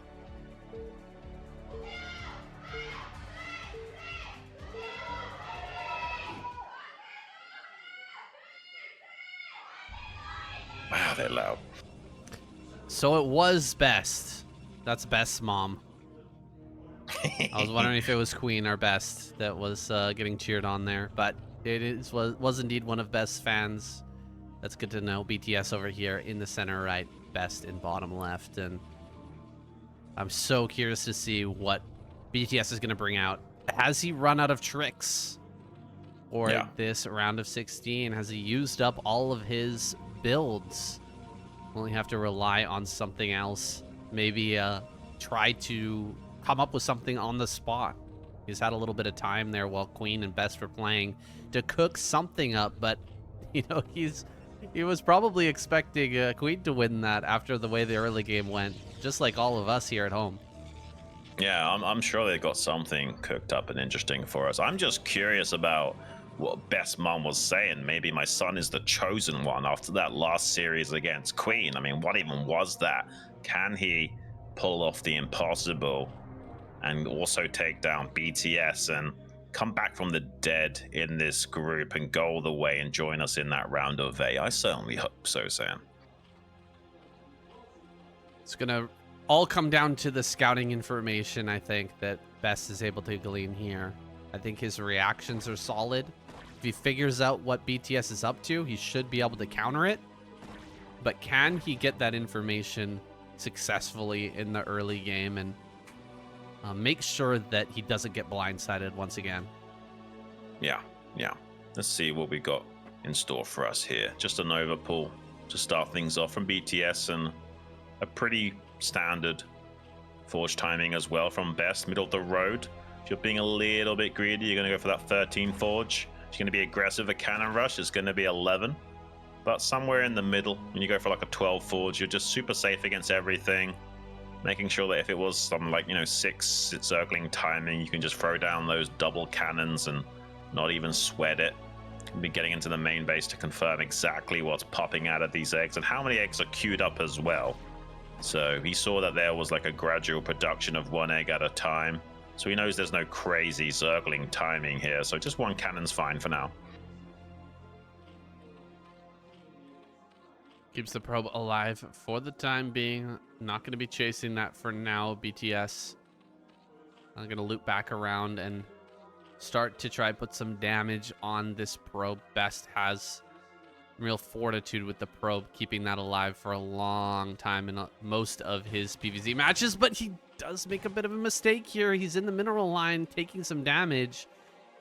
So critical. I mean, more critical than nearly every other PvZ that he keeps this alive. Yeah. We talked so much about how this matchup in particular is a information warfare game, and if the Protoss can identify exactly what the Zerg is up to, it's super hard to get an advantage as Zerg. But if you can obfuscate what your game plan is and the timings you're going for, and the Protoss player doesn't build correctly or hedges their bets too much and slows down their eco, suddenly you're in a great spot going into that mid game. But if you can min-max as Protoss and you identify everything that's happening, you deflect everything, and you're perfectly curved out, the mid game is so strong for Protoss. You know, I'm kind of surprised here that we don't see Best send a second probe on a mineral walk command. That's something that you can do to just guarantee the scout. For instance, send a second probe to the middle of the map and then shift click a mineral in the main base of BTS with that first probe, giving you the vision. And then you run on out and the second probe comes in. It's unstoppable unless they get like a perfect surround with the Lings as it's mineral walking in. And you just guarantee that scout to make sure, like, sacrifice one additional probe. Just make sure that you know what's coming here. He's opting for a Citadel of Adun, though. Best not going to play normal straight-up Stargate. Instead, going to try something a little bit wacky here. Yeah, so this is like, you know, like a bit of a double-edged sword. He has the faster timings of, you know, Zealot speed, but doesn't have that Corsair scout early on to identify this 3-hatch Hydra timing from BTS. So if he wants to be super safe, he needs an earlier timing of gateways and additional Zealots to help hold the line while additional cannons are warped in. Oh, he's getting in here with the probe. How is BTS allowing this probe to get it? I'm so confused how this probe is getting in right now. Yeah, how did he not track that probe down? He's got link speed. He didn't see the Hydra then, but I mean, he knows. He has to assume it. Yeah, I mean, unless he made the lair his third base, right? Like, he has to know that that's a Hydra den, yeah. That's an insanely late lair in that case, so that's not going to be what's happening here. Not seeing the Hydra den and not seeing the drone count at the third base might throw him off a little bit, though, right? If you don't see that there's only a few drones here, then you might assume that it's, you know, a follow-up with a lot of macro behind it. But, you know, BTS makes another hatchery here. He's actually added quite a few drones over at that third, and the Hydras are on the way now, but it's not, I think, as committed as you might expect. Yeah, this is almost like a mini build in the sense that you got this earlier second gateway with the fast tech timing of that leg enhancers. Oh, if he loses the Zealot, it's a little bit unfortunate. Pretty good surround by BTS to try and shut this down. It does mean he can slip out onto the map with 2 of these Zealots. Now he knows about the Hydras. So even though he sacrificed that 1 Zealot there, he got some good scouting information. The problem is that these 2 Zealots are not long for this world. So he's just going to try and run them away and buy as much time as possible by forcing BTS to go and clean those up. That'll buy him some precious seconds to warp in additional cannons. BTS will probably have to turn it into a fake Hydra bust now and make additional macro hatcheries and drones and transition out of this. And with the cannons being pressed up against the wall like that, you're not going to kill that forge and pick it off for free like usual. Yeah, this is a bit of an awkward situation here. Kind of on either side. So many Zealots have been lost by Best. Yeah. He's really not going to have a very good timing. As long as the Lings and Hydras are in position, he can't really get damage here, I think. And in fact, the Hydras are going to be in position. Lings see that Zealot looping around for the run by into the main base, and you should be able to shut that down. He's actually pulled the Lings away now, and the Zealot's just going to run right in. I think we're seeing some of the cracks in BDS's play right now. Yeah, no, for sure. He's basically being schooled by Best in the sense that he hasn't adjusted his play to account for all contingencies like this. Equally, though, Best being a little bit wasteful with some of these Zealots. He has got +1 on those units now, but has given away a lot of them for free. Many cannons in production. BTS wanting to ram it down right now. Target's down. One of those photon cannons. Probes coming off the line to help body block against those Hydras. 4 of the cannons will go down in quick succession. Can he hold the line? Storm is a little bit away, though. Can BTS break through here? This will be crazy if he can pull this off. The probe blocking was pretty clutch, but he's still at risk of breaking through and crushing Best right now. Storm is just on the way, but not quite finished up. A few seconds away. There it finally goes. But is it too late? He's going to warp in an Archon right now, but he's crippled the cannon count of Best. Can he rally some units across the map and finish him off? DT was in the main base for Best in BTS's side of the map, but does go down quickly without killing too many probes. I think Best is in a little bit of trouble of losing game number 1 here.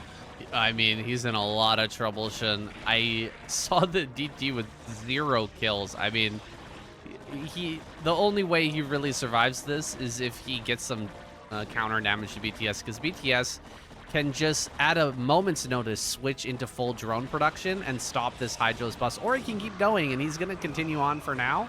Killing off some cannons here at the front. The Archon goes down, just 2 cannons left. Probes off the line. Zealots here are being gunned down, and just imagine if there were a couple more Zealots. If he hadn't thrown those away early, he might have been able to hold on here at the front to this Hydra bust, but he was a little bit wasteful there, and GG was called. BTS one step closer to making it through to the round of 8. Unironically, like 2 or 3 Zealots in that wall to buy a few extra precious seconds for those cannons to finish up might have made all the difference. And now Best, he's playing from behind. He's got to win 2 games in a row. Yes, that was a Zerg favored map, but that's also going to rattle him a little bit and frustrate him. You saw him talking to himself a bit there, and at the end of the game, he needs to just stay composed now. He can still take this series down, but that puts him on match point. BTS just 1 game away from going out into the round of 8. I'm sure he can almost not believe it himself. I see a lot of hands shaking from BTS, like the adrenaline is just flowing through him. Yeah, I mean, that was a kind of a close hold there. It was almost Best hanging on. Again, couple of Zealots, had they been left over, I think he could have held that. If Best had only, with that probe that made it into the main, scouted the hatcher or the Hydra den rather than just die immediately, things would have been different. Well, we'll find out what happens this time around the ASL Season 20 Group B final match between Best and BTS. It's game number 2, guys. What's going to happen? We're about to find out. It's on Radiant.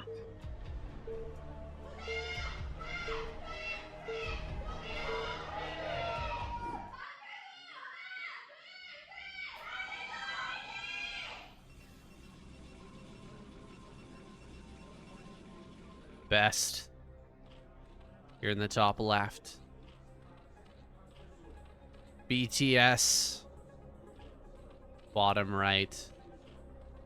Cross map situation. And again, more tricks from BTS. He's going to have to continue to come up with ideas, ways of pulling the wool over Best's eyes and finding quick victories here, because Best seems to be vulnerable to this style of play. He's definitely, 0 and 2 to BTS so far, which definitely tells you something about where his weaknesses lie. Yeah, he's definitely exploitable in that early game, for sure. We see him go out to a lot of Ling run bys and Hydra busts like we just saw. It is what it is. This guy's got to figure out. But really, that comes down to him just making a few blunders with getting those Zealots caught for free a bit too much in the early game. Once he identified that it was a Hydra play from BTS, would have been a bit more wiser to not necessarily be so wasteful with those Zealots. I can understand throwing out 1 or 2 to try and get a run by into the main, but committing that many out onto the map and getting them caught, that just sets you up for disaster. And they will not be able to buy you enough buffer time to allow those cannons to warp in efficiently. It is what it is, and now he's going to have to make some adjustments and keep his head in the game. Cannon rush. Okay, we've seen this before. I mean, BTS did the same build on this map earlier versus Bisu. This is a build that was shown first to us by SoulKey, again on Radeon. He's going to spot this with the second Overlord. This is exactly what SoulKey did on this map as well. And in the moment that he scouted this, he pulled the drones. Gonna pull a lot of drones here. Get on top of that cannon, block it, stop it, and then you're going to be able to just mine directly from that third base Let's see if he can block this because it's getting very close to finish here, Xun. A lot of drones are being pulled. He has to stop this cannon from warping in. Ooh, it's so close. He's got a little bit of body block with the first probe, trying to reduce some of the incoming damage. Now target firing one of the drones down. Cannon takes 3 shots to kill these drones with the regeneration. We'll be able to kill the first cannon, but not before losing a few drones. This second cannon finishing up will cause problems. So far successful in this endeavor. He could make a sunken colony or something over the hatchery here, but it's not going to pay off. It won't be quick enough to stop this cannon rush from being successful, especially with additional cannons being warped in here. Kind of crazy what we're witnessing. He's going to have to rely on maybe some kind of Zergling counterattack to try and crush Best before he can get defenses set up back at home. There's no real way of clearing out this cannon rush cost efficiently anymore. He's going to have to go on the offensive. Is Best going to be able to defend? Was this 2 drones out on the map that are coming over towards Best base? Interesting. Yeah. I mean, those are going to try to help here. Can he actually break through? Okay, he's going to lose a drone before the attack even starts. 2 more drones are here. Can he actually win this fight? I think the Best is going to be able to block no problem, but yeah, this is just too good of probe micro. He's going to be pulling everything back one at a time, and the second cannon will finish. It's over. GG. BTS taps out. And Best back in the game, just needs one more win, and he's re-established tempo in the series after that slightly disappointing game number 1 performance. Can he go all the way, break out of this group, join us in the round of 8? We need more great Protoss players up to bat for the potential of getting a Protoss champion after so many years. It's been a long time coming. There's so many great Zergs left remaining, as well as a few great Terran players like Light, Sharp, Speed. But it's most likely going to be a Zerg or Protoss champion this season. I can just feel it, and I want it to be Protoss. Yeah, it's been a long time since Protoss has gotten a championship. And Best and Snow have been right on the edge of that for such a long time. I think that they absolutely deserve it, but deserving it is not enough. You have to make it work, and Best has shown some weakness in these groups here. He's almost been eliminated twice already here tonight. And now he's going into the final game in the final match. Let's go. Here we go, guys. The ASL Season 20 Finals match. Game number 3 between Best and BTS. This is the decider. This is for all the marbles. Who's going to win? It's on Metropolis.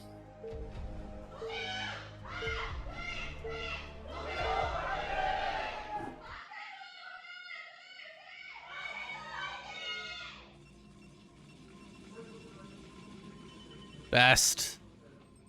Spawning in the top right. BTS here in the top left. And guys, as we get into this final game, I've almost forgot to mention we have a Patreon page for the duo casts. Xun and I have been casting together for quite some time now. The KCM, the SCSL, and now the ASL as well. And we've been enjoying bringing you all these great games. We could really use your support. Saiyan Xun Duo Cast is the Patreon page. Look, so many excited fans in the audience right now. They are incredibly nervous to see who's going to go down here today and who will make it to the round of 8. But guys, we've had a lot of great support recently on the Patreon page, and we really appreciate it. But go check that out. We've also got lots of great information there as well as to what cast we'll be doing in the future. And we really hope that that's going to continue to grow. Yeah, there's a spoiler-free ASL schedule on there. There's even links to our PayPal if you're not a Patreon guy. And yeah, just a big thank you to all of you guys that have already or will support us. We really do appreciate it. It's been kind of humbling, the amount of love we've had from you guys, and we want to continue doing this for a long time. We pour a lot of time, energy, and effort into bringing you these casts, and if you could support us and compensate us a little bit along the way, that would be absolutely fantastic, and we would really, really appreciate that. Thanks so much, guys, for anyone that does support. First scout here for Best.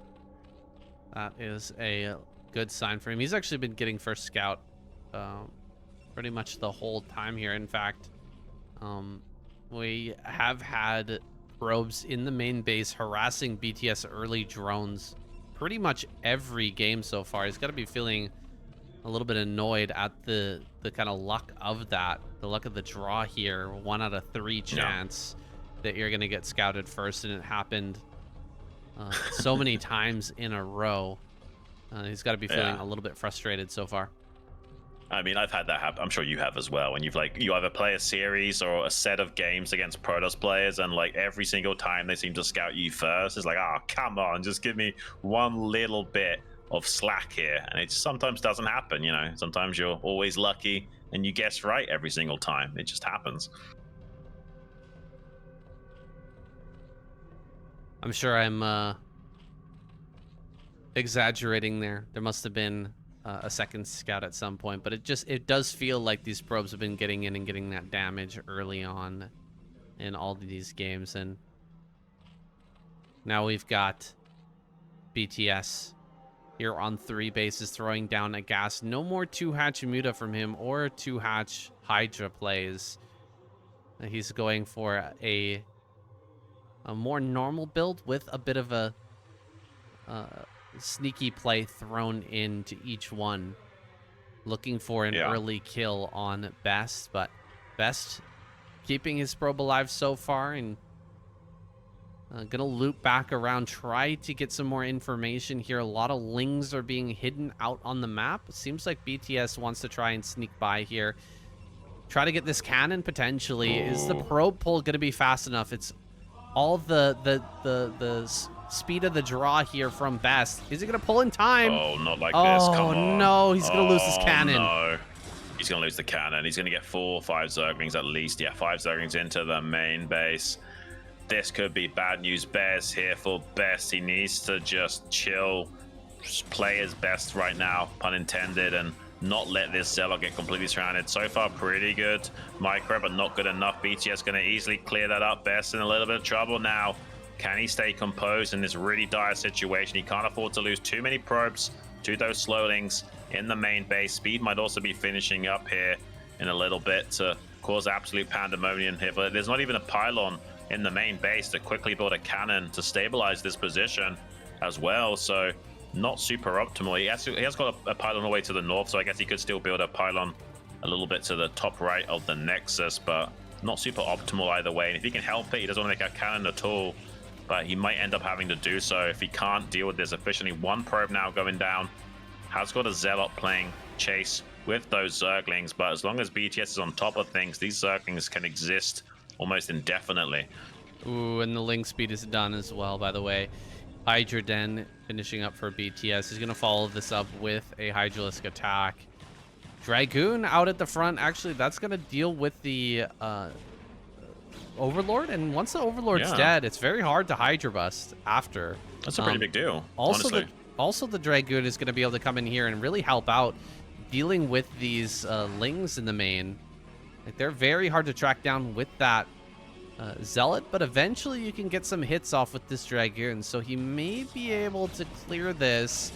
But a few probes have gone down so far, but seems like BTS, or excuse me, Best not gonna lose anymore here as he tries to stabilize BTS. Is he gonna pull the trigger on this attack with the Hydras? I imagine so.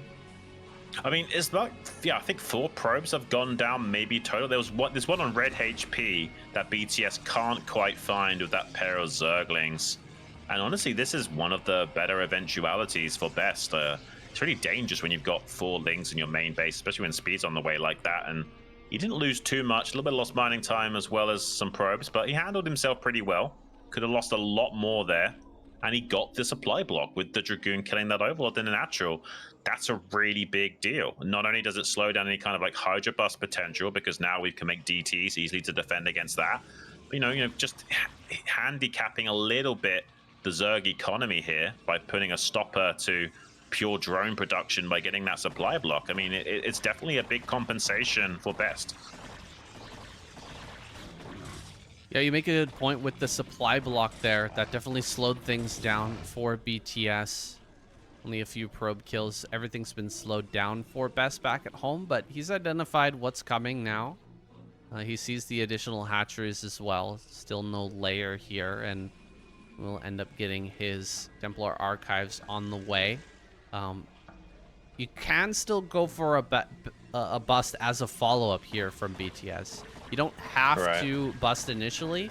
You can kind of build up a little bit more, get some more hatcheries online, get everything rolling, and then just start cranking out Hydras once again and try to hit right before that storm timing comes down. And it's going to be a little bit late this game, so BTS has a bigger window to make that work. Yeah, BTS was trying to abuse the few seconds where there's no leg enhancements on those Zealots, but that should be finishing up here any moment now. He's trying to, you know, force the Zealots to come out to him so he can target fire those down one at a time. Just a few seconds more and that leg enhancement should be finishing up here for Best, but BTS doing a good job of targeting down some of these Zealots, gradually whittling down the infantry of Best. And even though he might hold against this Hydra aggression, he has been shaved down a little bit. BTS acting like a barber, going to be lining up Best and hopefully identifying a way of getting into the round of 8. There'd be a big upset if BTS breaks out of this group and joins us in that round of 8. A lot of people want Protoss to go forward and have more players in that round of 8, as well as Best in particular. He was the finalist, of the last ASL, losing out to Sulky 3-4. Can he go deep in the tournament again, or is he about to be eliminated? There's a lot of Hydras coming here. I really hope that Best has more cannons on the way right now. I see that there's still a Corsair here, but I don't think he had it over the hatcheries to see whether drones were being made or whether this is full Hydralis production. In fact, full Hydralis production has just arrived at his front door. Cannons are going down, and Best is in danger of being eliminated here. He's just got to buy a little bit more time for these storms to come online, and it looks like he's bought those few precious seconds to keep himself alive. And it looks like BTS going to back off for now. It's pretty hard to get all of these names out. We got Best, Bisu, and BTS all in the same group. All B words here.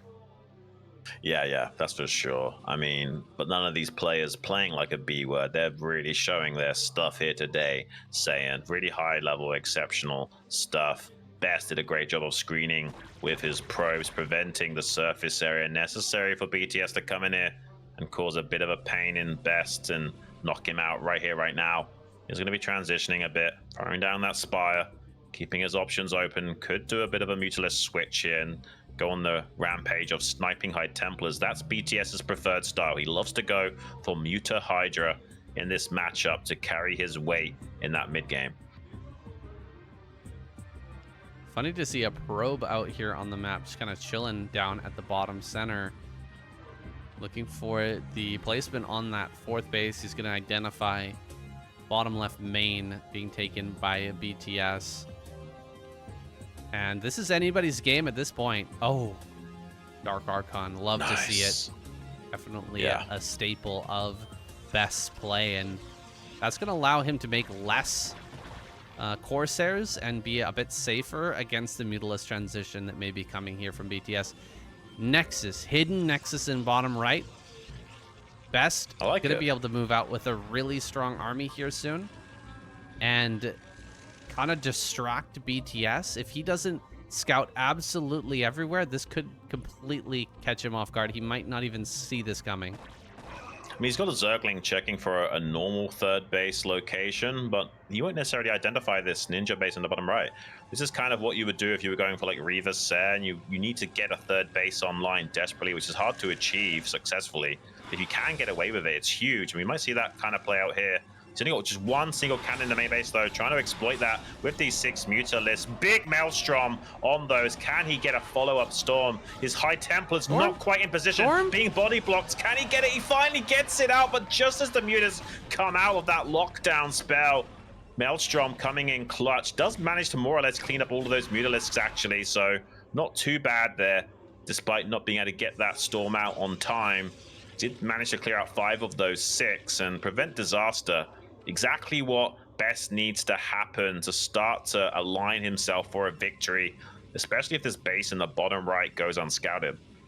Okay, solid, solid. I mean, it would have been nice to just get the immediate storm there and, you know, move the probes out of the way. But he had a lot of stuff going on, trying to move those probes, trying to evacuate the mineral lines so that he could safely cast that storm. Another round of mutas coming in here. Is there another Maelstrom ready? There shouldn't be enough energy for that just yet, but he's going to go ahead and throw down some storms here to try and push these away. A lot of probes getting killed right now at this mineral line, though. Yeah, it takes 2 minutes for each Maelstrom to come online. So there's a big window between Maelstroms where you can apply pressure to the Protoss in a big way. Trying to dive forward to snipe one of those high temperatures. Unseconds one do so, paying the price of a few Hydras.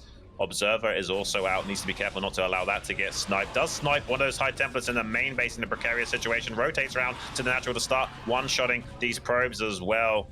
We'll have to back away once one of those low HP mutas gets sniped. Can no longer one-shot those air units. Bit of a strange situation we have in this game. BTS ahead in supply, but doesn't know about this base in the bottom right. Like, technically, BTS is doing great in this game and is ahead, but if he never scouts this base in the bottom right, there is a chance that Best slowly claws his way back into this game. He does a great job, though, BTS, pulling into that natural expansion, clearing out a few of those High Templars with Hydra Snipes. Wow, 3 High Templars die to a dive like that. Crazy amounts of damage here coming from BTS. If there was no base in the bottom right, I would say that Best is really hurting in this game. Like, he's almost dead. But the fact that he's managed to hide that and get away with it for this long means that he still has a reasonable chance. Flight into the main right now as he goes after that. Big Maelstrom opportunity. Can he get it? Big Maelstrom here. No storm yet. There's the storm to follow it up. All the mutas are gonna die here. Amazing catch by Best. Wow, he's not technically out of the woods yet, but he is carving a path with a machete in quick succession. If he gets that third base online and the base in the bottom right remains undetected, we have a victory path here for Best still.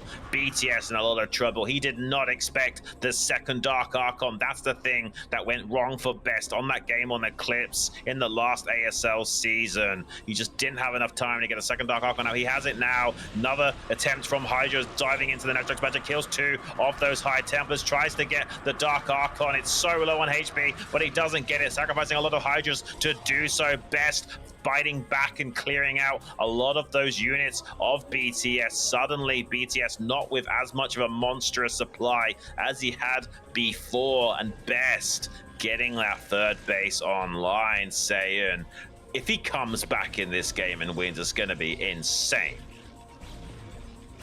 Well, I mean, BTS is going to be choked for sure when he sees the replay and how much time that base in the bottom right was alive for, and when that was actually taken, and how much has been mined by Best, and how much that's keeping him in this game. I mean, just that gas alone is allowing him to get these double Dark Archon plus all the High Templar that he's been making here. And BTS is doing so much work to try and snipe these over and over again, but there's just more and more, always more here for Best, and he's just not going to really put 2 and 2 together until the end of this game when he finds out how he's been bamboozled here.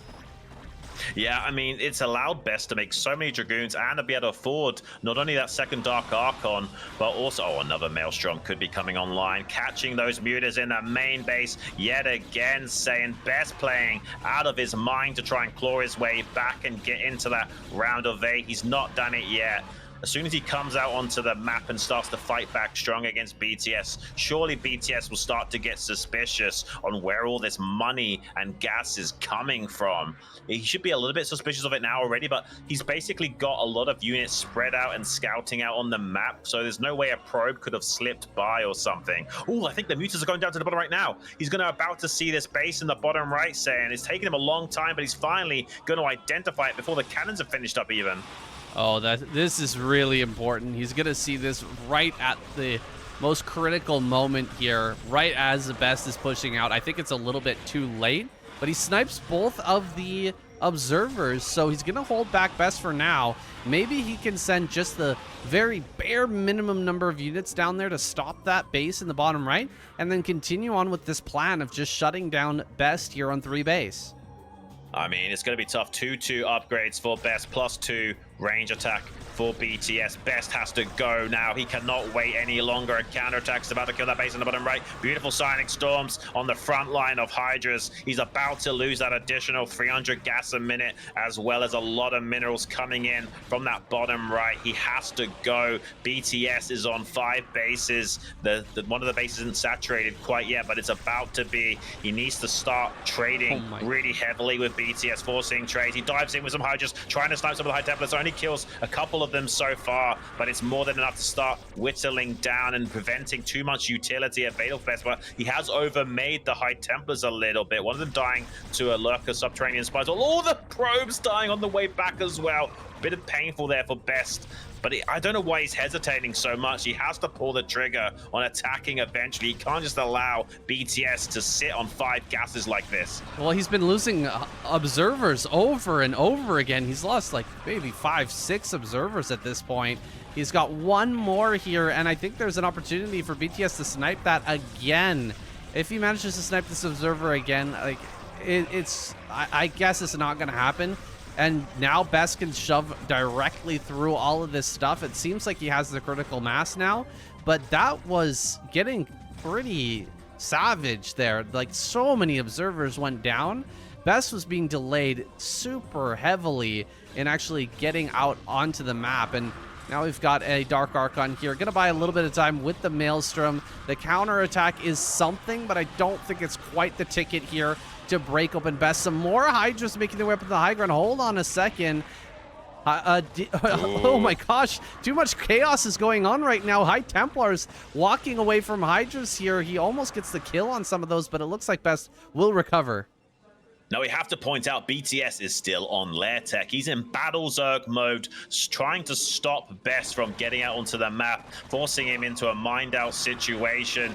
BTS has to make it work with what units you see right now. He's not got any defilers on the way or lots of upgrades. The longer this game goes on, the better it gets for Best. He just needs to get this 3 o'clock set up. He's got all of his outstanding army in the front line, trying to hold on while he gets this expansion established. He's fighting back BTS in a very potent way. BTS trying to wrap around the backside of that 3 o'clock base. Best desperately trying to get his units onto that high ground to prevent any of those buildings from being sniped. He needs that 4th base now. BTS trying to dive forward and snipe some of those High Templars. Unsuccessful in getting more than one, and Best might be getting that 4th base online. Yeah, when you're going for a style like this, there's no transition for BTS. He's hoping that he can just end this game by shutting out the Protoss player from ever getting a 4th base. The fact that the base down in bottom right lasted for as long as it did has completely screwed up his plans. And as soon as this base gets online, there's almost no hope left. You have to break the Protoss before this happens, and he's failed to do so. So Best will continue to grow, and his army is going to get stronger and scarier, and BTS's army is just not going to add that additional complexity here. It's just going to remain a Battle Zerg style, and he's just going to look for more High Templar snipes in a losing battle. Yeah, and now more upgrades are finishing off for Best. He's got that +3 weapons and a shield upgrade as well to boot. Meanwhile, BTS going to be locked on 2-2 upgrades for a very long time. Best's army will trade more and more efficiency as time progresses.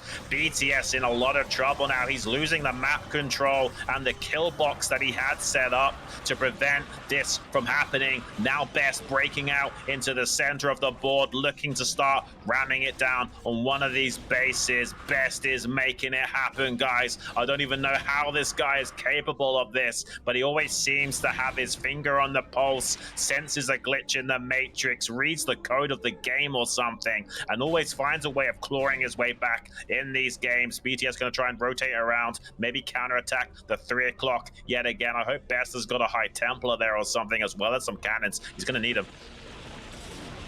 High Templar getting sniped over here, but this is what BTS has been doing the entire game, and it's just not really going to continue to work now that 4 bases are online and firing. BTS is going to start to lose the bottom left-hand corner. Wow. And that's going to be the end, guys. There's not really a way for Zerg to come back once these bases start to get attacked.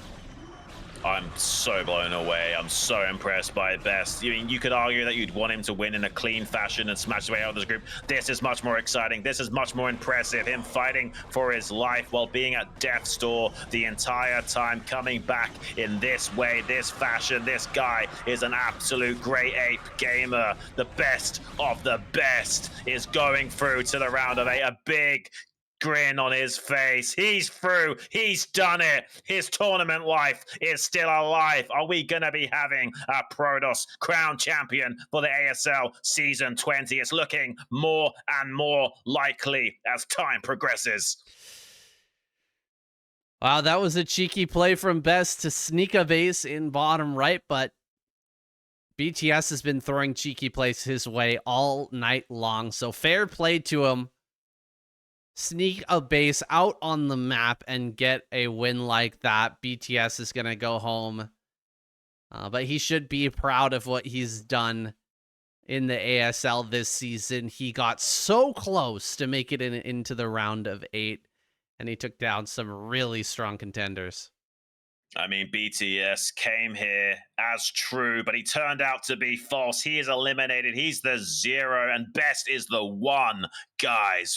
Wow, I'm so impressed by the comebacks in this group by Best, not only against Queen, but also against BTS. And he got the revenge on BTS for eliminating him in that match number 1. And he did it to him again in the last season of ASL in the round of 24. He's got total revenge on this guy. He's not smiling now, Saiyan.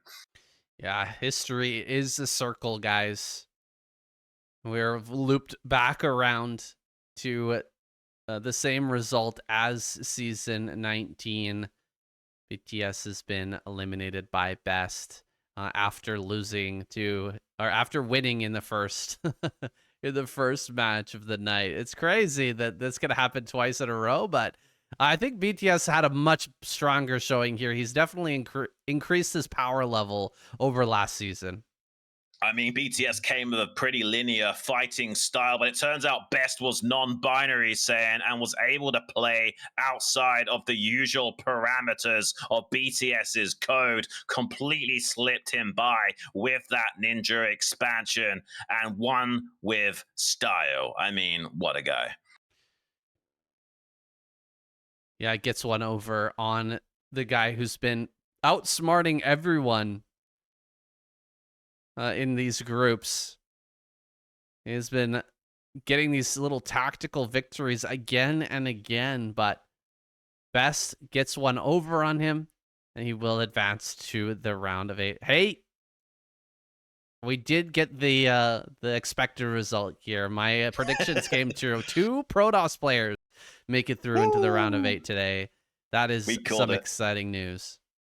High five, Saiyan. We called it, man. Well, definitely not what I was expecting in terms of the games. My gosh. I mean, how could you, in your wildest dreams, imagine this result? Right. I mean, it's not about the destination, Saiyan. It's about the journey, and what a journey it was to get to that result. Wait, I think I called it really heavily as well. Did I not say that BTS was 1 and 2 and Queen was 0 and 2? I think that's what happened, right? Really did. I mean, what the heck, man? Oh, gosh.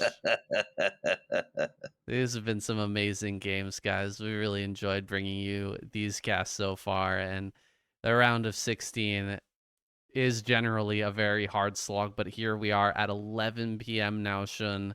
We've been casting for about 4 hours. How do you feel? I feel fantastic. I want to go more. Come on, bring on more games. Let's go. Well, you have to wait till tomorrow, guys. 7 p.m. Korean Standard Time is when we'll be hitting the Group C in a round of 16. That's going to be an amazing group as well, Xun. Yeah, please don't miss it, guys. We've got so many more great groups, great games, and great gamers ready to bring you the very best of StarCraft. But right now, the man of the hour is best. I mean, this guy is deserving of a title. He just hasn't been able to scrape one together. Is this going to be his season? I mean, it certainly could. Yes, you could argue he's looking a little bit shaky in his play, and those games were too close for comfort, and maybe he won't be capable of going the distance. But that's not how I see it, saying. I see a man that no matter how much you kick him while he's down, he's capable of getting back up. And it's what's that say? That's that quote from that Rocky film. It's not about how hard you hit, it's about how hard you can get hit and keep moving forward. And that's best. You nailed it there, Xun. Absolutely. That is the Rocky quote, and it definitely applies to this situation. Best unstoppable force in the ASL this season. Everything was thrown his way. He barely survived, and he still managed to make it through here. And yes, someone is letting me know in the chat, guys, it is actually not tomorrow. I'm sorry, Xun. You'll have to wait a little bit longer. September 15th at 7 p.m. Korean Standard Time. I apologize, guys. Yeah, it's because it's obviously only 4 groups, so it's only 2 days a week, and we had 3-day weeks because of that round of 24 with the 6-group stack. Now that we're down to the round of 16, a little bit more spread apart. So you're gonna have to wait, guys. But good things come to those who wait, and I have a feeling that these next 2 groups will be just as explosive. I mean, we had that happen in the last ASL, right? Where like we were thinking there's no way this could get better, and it kept getting better. And just like more and more insane stuff was happening. We might see a little bit of a repeat here in this ASL season too. Yeah, it's hard to say which group is the group of death this season, guys, but Group C is definitely a Yes. contender high on that list. Snow, Oh, yeah. Sharp, Jaedong, and Mini. That's going to be an insane group. I'm so excited to see Jaedong play, and Snow as well in that group is just wild to me. Sharp is one of my favorite players of all time. That only Terran in that group. I'm afraid that he's going to get knocked out there, but I hope he shows us some amazing games. And Mini, of course, always a wild card in any group you place him. Absolutely, Sam. I mean, I have a feeling though that Mini might not be getting out. I feel like that group is just so brutal. I feel like I have to say Mini might be losing out. I don't think he's going out 0-2 necessarily. I think he's going to go out 1 and 2. We'll have to wait and see. But yeah, I just think there's too many great players remaining. I hope we get a couple of Terrans in there. I want 2 players out of Sharp, Light, and Speed. I want to see them there. I feel like maybe Speed not quite yet experienced enough to go super deep in ASL. So I'm looking more towards Light and Sharp to find a way of breaking it out into that round of 8 to join us and keep the race distribution as even as possible. Like 3 Protoss players, 2 Terrans, and 4 Zergs or something. I don't know exactly how many players they end up going to be, but we need to figure out a way of making sure that there's hope for a Protoss champion at long last. That's for damn sure. Yeah, I'm just super excited to see all of these guys go head to head. I mean, I want to say I'm most excited for Jaedong, but I just love all these players, man. All these players in Group C are so much fun to watch. And so you guys can join us there again, September 15th, Monday at 7 p.m. Korean Standard Time. Guys, I am absolutely exhausted, Xun. You might be wanting to do some more, but I am tired. I'm tuckered right out. So I'm going to go have a rest here, guys. Thank you to everyone who supports on Patreon, who's watching on StarCastTV, and who watched live here on SCTV-EN. We love you. We appreciate you. And we'll see you on Monday. Thanks so much, guys. We'll see you there. Take care. Bye-bye.